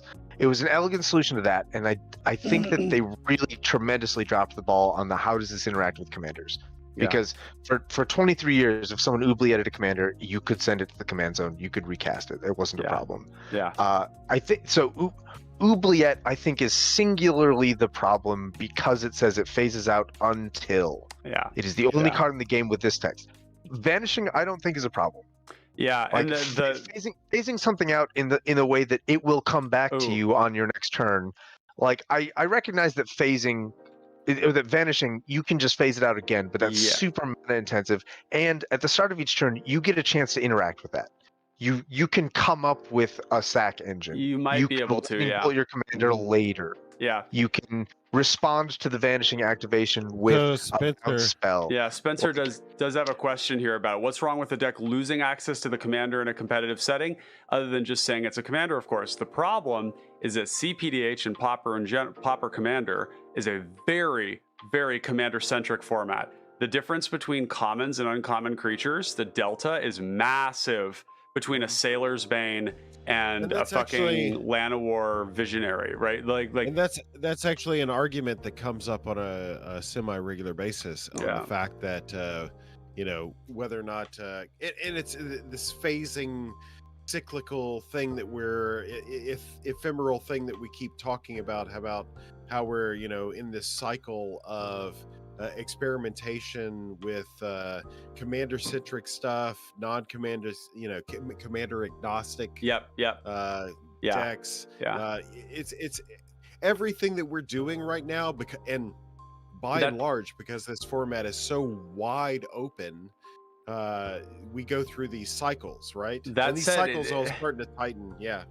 That said, that's one thing that is likely to not change about CPDH that much, is how commander-centric it is. So it's not just that it's commander-centric, Spencer, it's that what it does is that the decks tend to be highly synergistic with the commander, and what it means is that when somebody oubliettes your commander, you don't play the game. And I think that right there, having watched so many new players in my local meta get oublietted, it makes them never want to play again.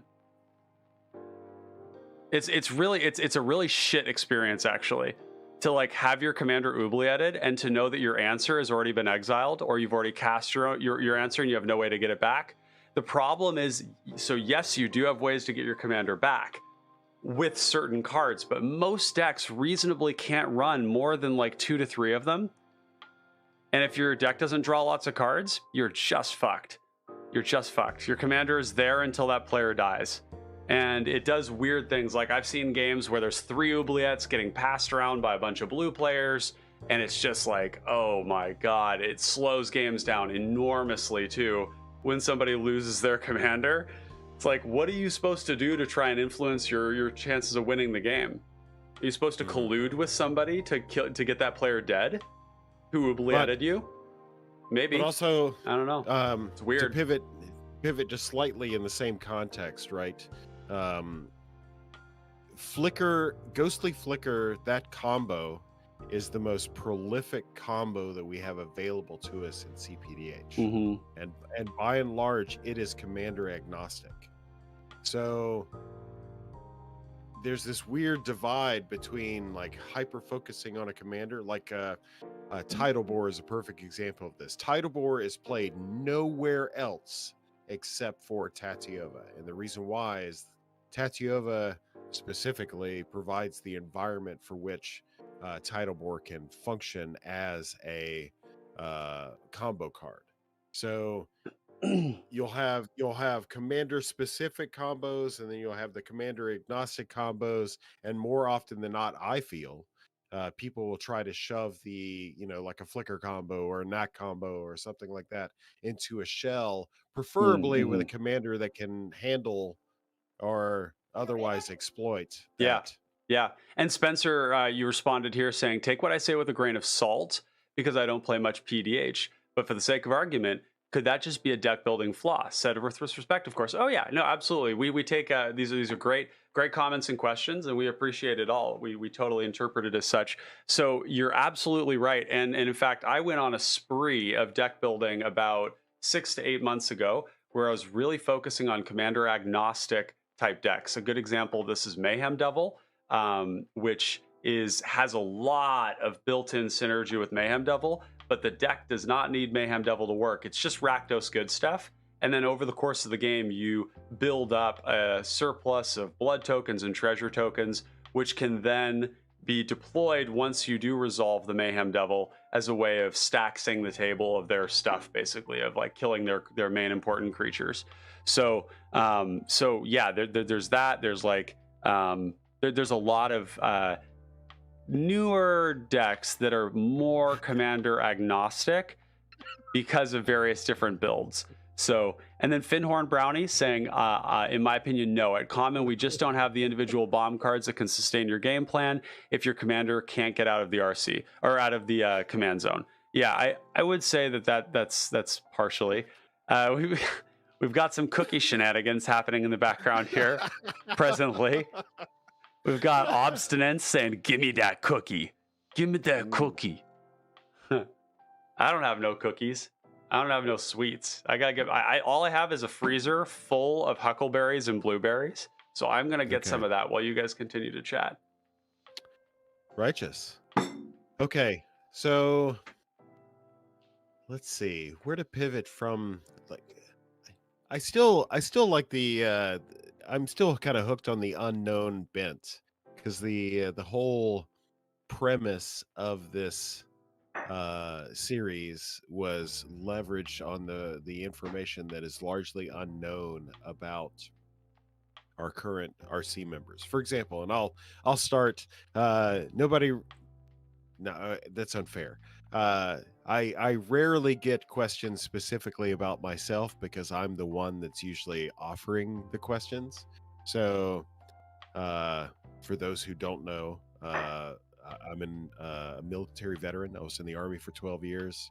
After that, I was an archaeologist for 10 years, working field projects. Now, currently, I'm a facility manager for a large company doing facility stuff and project management. So if you have any question about how I approach things, it's usually from one of those three perspectives. So that's something that I feel like most folks don't know about me. I have to be careful because I've been drinking. I don't want to give away my bank account information. Alk, you're a teacher, yeah? Yeah. Yeah, a math teacher particularly. You're on mute because your wife was talking to you. Ooh, thank you. That was a good call. Yeah, I very recently transitioned from being a math professor at a local community college into being a math teacher at a local high school. Years ago, I thought that my dream was to be I was trying to get a PhD so that I could be a math professor at a university, and that did not go as planned. I am, in fact, a college dropout. Now you know. I only have 3 degrees. Never got the 4th. Shucks, darn. Dang it. But yeah, I'm a high school teacher now. I love it. Turns out that I love hanging out with enthusiastic screaming children more than I love trying to do math. Careful. we have to temper that. I mean, to teach, right? To do the teaching thing. Of course, yeah. Of course, Clay makes it weird. No, I mean, total honesty, like, so many of these kids are so, like, all of them are so cool. Like, there's a kid in my class who just, like, loves Warhammer, and we just talk about, like, you know, I'm not a huge Warhammer fan. Like, I don't. You guys, in fact, you guys did your PDH pod episode, and you talked about the Warhammer set, and I wasn't fucking there. Yeah, mistakes were made, but yeah, there were. My engagement with Warhammer comes through Vermintide and Darktide and the Warhammer. Oh my god, card. It's so like good. I've never. This is so good. But like I've never like. I have a couple minis that I bought to paint for fun. I've never actually played a game of Warhammer with the miniatures. I've never played the Total War anything. I don't know anyone's name in the Warhammer lore except Sigmar. But like. There's a kid in my class who's like really into Warhammer, and we just chat, like we hang out, like it is super fun. Like trying to, like I get the joke of like, you know, trying to, you know, say we have to be very careful to limit the scope of my relationship with the kids to exclusively like algebra, but like honestly no, like I would be overjoyed to become friends with like these kids because they're so cool and they have such a wealth of knowledge and information, and I do not envy them the world they are entering. Yeah. I think that as a society we've given them a pretty shit deal. Like, I don't want to be 14 in the year 2022. Fuck that, Like, dude. with right, like It's so it's like hard enough as a millennial right now, yeah. but the economic conditions we all came up under are very much the same. It's just that the world is a little bit more broken. Yeah, Just a like little bit so more broken. honestly, like anything I can do to give these kids more of a fighting chance. Like I mean, most of it is just teaching them algebra. Some of it's going to be like, It's a role model thing more than anything being else. there if they want to talk to someone, like talking about Warhammer when they want to. Like I love all of it. I'm here for the whole thing. Yeah. It's great. I was going to say that I don't have such a nihilistic view. I would suggest that comparatively, looking back on the ancient Greeks or the Mongols or what have you, they would say that we have things more horribly, but also they would say we would have things more wonderfully, with all of our technology and all of that. Human connection is right, an all-time low right now. What's that? Authentic human connection is at an all-time low right now, and it is Yeah. seems to be tearing humanity apart as we divest ourselves of the natural world. So full disclosure, I have never been an ancient Mongol. So, or I mean, to the best of my knowledge. So like the only frame of reference I can use to approach this is from like, when I was 14 in 1999, and like 1999 was characterized by terrible fashion decisions, but an overwhelming upflow of hope. Like the economy was great. Like people had a relative like high degree amount of faith in their government to not just annihilate the planet. Like decisions weren't being made exclusively by a collection of 100 billionaires who paid off whoever they wanted. Like the things, I think things looked from 14-year-old eyes, I think things looked much better in 1999 than they did right now. So like if I'm 14 now and I see on Twitter, like if every single day I get news about Elon Musk and his garbage decisions and Donald Trump and his garbage decisions and the hundreds of millions of people who are deeply enthusiastic about these garbage people's garbage decisions, like and also like, the planet is dying, like climate change is like gonna kill, like I would be deeply nihilistic about that if I was 14. Like my only consolation here is that I'm gonna die. Like the difference here, the media in 1999 was significantly different than the media now. Now it's trauma media. So they are selling you things by keeping you scared, informed on trauma. It's trauma-based news. Yeah. Half of this is trauma-based news, and I absolutely agree.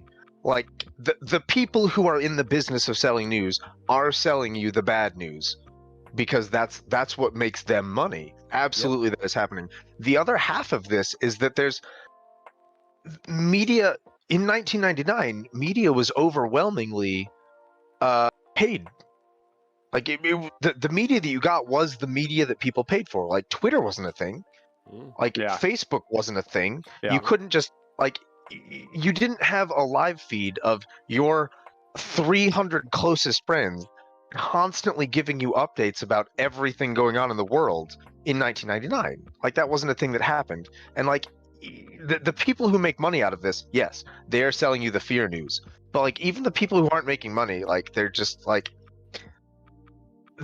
whoever you're following on Twitter, they're also going to be retweeting the fear news because that's what trends, that's what gets them followers and everything. And the other half of the people are going to be selling a version of themselves on Facebook that is unrealistic and designed to make you feel bad. Yeah. So it's just a matter of layers of like, yeah. So a matter of perspective. In 1999, I was in Kuwait. I was deployed there as a matter of Clinton enforcing the no-fly zone.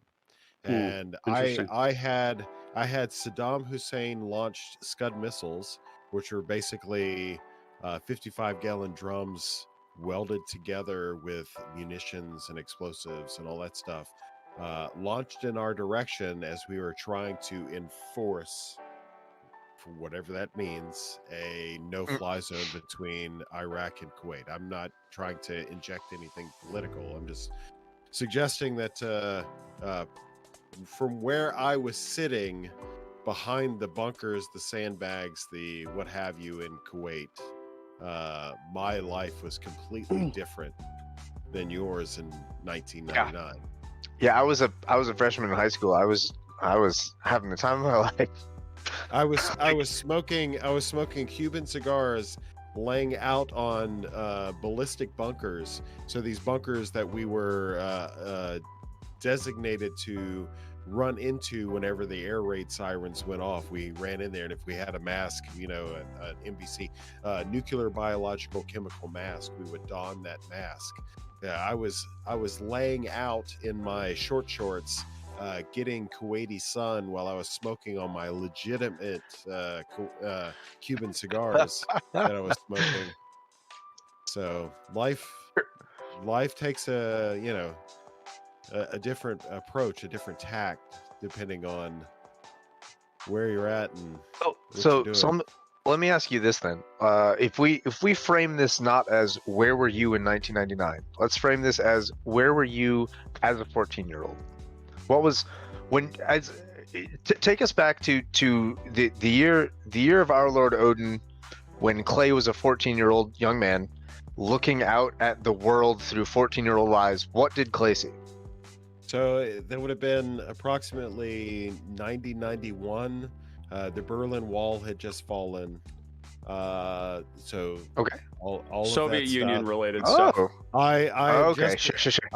I Cold just War. lost Okay. I just lost my virginity. So life was pretty fucking good. Yeah. So I mean, yeah. but that's Nice. that's the thing though. Like worldly perspectives through youthful eyes can somewhat be blinded by whatever happenstance the youth may be. Yeah, we are materially more wealthy, I think, in the United States and in many Western countries than the Mongols were. And yet the Mongols weren't facing like complete climate collapse as a future. So I understand why young people feel a lot of nihilism. There's also just I don't know. Trading one woman for 12 goats may seem immaterial to you, but back then it was. I'm making light of something that I shouldn't be, but it's different. It's difficult to have this ethnocentric perspective on what is more valuable, in historical perspective, right? Because That's fair. Yeah, living as a Mongol, riding on horseback, delivering your death knell via horse-mounted bow, like in the age of in the pantheon of like cool shit, that in warfare especially, that ranks way up there. The Mongols were.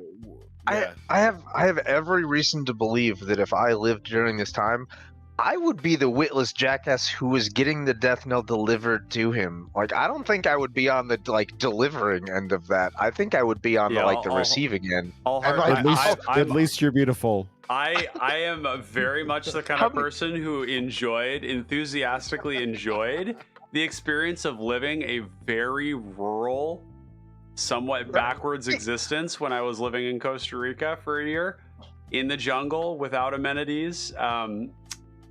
And I'm still going to take a hard pass on any form of regression. So I'll say it this way. As a former card-carrying anthropologist, I would suggest that when we lost the capability for making living, okay, that's a very specific term. when we lost the capability of making our own living, so creating items, circumstances, what have scenarios that contributed directly, our own contributions directly Making to your our own food? own extension. Food, clothing, fire, housing. Yeah. When we lost that capability, I would suggest that we are no more richer beyond that point than we were previous to that point. Oh yeah. I would suggest that people who know how to make things that directly affect the enrichment of their own lives, the continuance, the furtherance of their own lives, yes, they have. Go ahead. I know how to make a pretty fucking good magic deck, and that has a very direct influence on my quality of life. You know what, Dave? This is I might feed you if you came to my bunker when the world ends. I might feed you. I would Do you just have feed you if you cookies? came. Yeah. Can you imagine? I'll be there. You are the characters from Last of Us, and you walk up to the walls and you shout over the top of the walls of the apocalypse bunker survivors. You say, "I build really good magic decks," and they're like, "We're gonna feed that one. We'll take him." That's how you get in. I've cracked the code. Now we know. So, if Ryan's in that bunker, then that's it. So this might be the perfect opportunity, because we've been on for 3 hours now. Yeah, I think we can. I am happy to report that as of my current observation of the stream data, we've had an average view duration of this particular stream per viewer of 30 minutes 17 seconds, and as far as I know, that is the highest duration ever recorded in a live stream that I know of. Ryan could probably back me up on that. So disagree. To say that you are popular, you are extremely popular, my friend. And it's because I'm pretty, like you said. I'm worth a lot of goats. I'm in the middle of this particular camels. stream. At least two camels. Exactly. I'm in the middle of this stream, and I cannot wait until the next one. I mean, chat, is it like maybe 2 camels and like a sheep? Oh my god! Where do I put my heads? His lovely lady humps. Check him out. Check it out. There we go. Yeah, no, definitely. For everybody who's come and joined the stream today, it's been really fantastic having you here. If you're still around and you have not yet left a like or subscribed to the content to see more of it, do that. And you should know too that we go live at unusual times occasionally. So hit the bell icon next to the subscribe if you want to see those unusual times. Some people are getting in on live CPDH content at times when we aren't usually advertising it. So hit that. Make sure to leave any feedback for us. Gameplay videos, yep. Feel free to leave any feedback for us you have in the comments section if there's anything you'd like to see more of, or if you want to provide feedback for us or Dave. Yep. And Dave, we need a link tree. We need a series of links that we can put into the description here, that people can find you and Liam and DrakV and all that stuff. I've posted all that stuff. It's all in the chat. We're already there. Yeah, we're there. Sweet. So I just wanted to take this opportunity to thank you, Dave, for coming on and just being a great co-host with us. Really.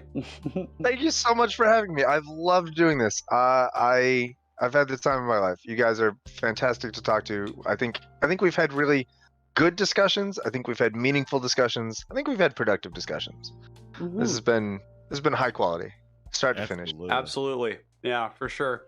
Well, we're going to wrap it up there, folks. Connoisseurs of fine carbon cardboard, thank you so much. Hope you all have a great rest of your day, morning, whatever it is. And for those of you celebrating holidays right now, hope you get to spend some great time with your loved ones. And we'll be catching you on the flip side. Over and out. Peace. Cheers.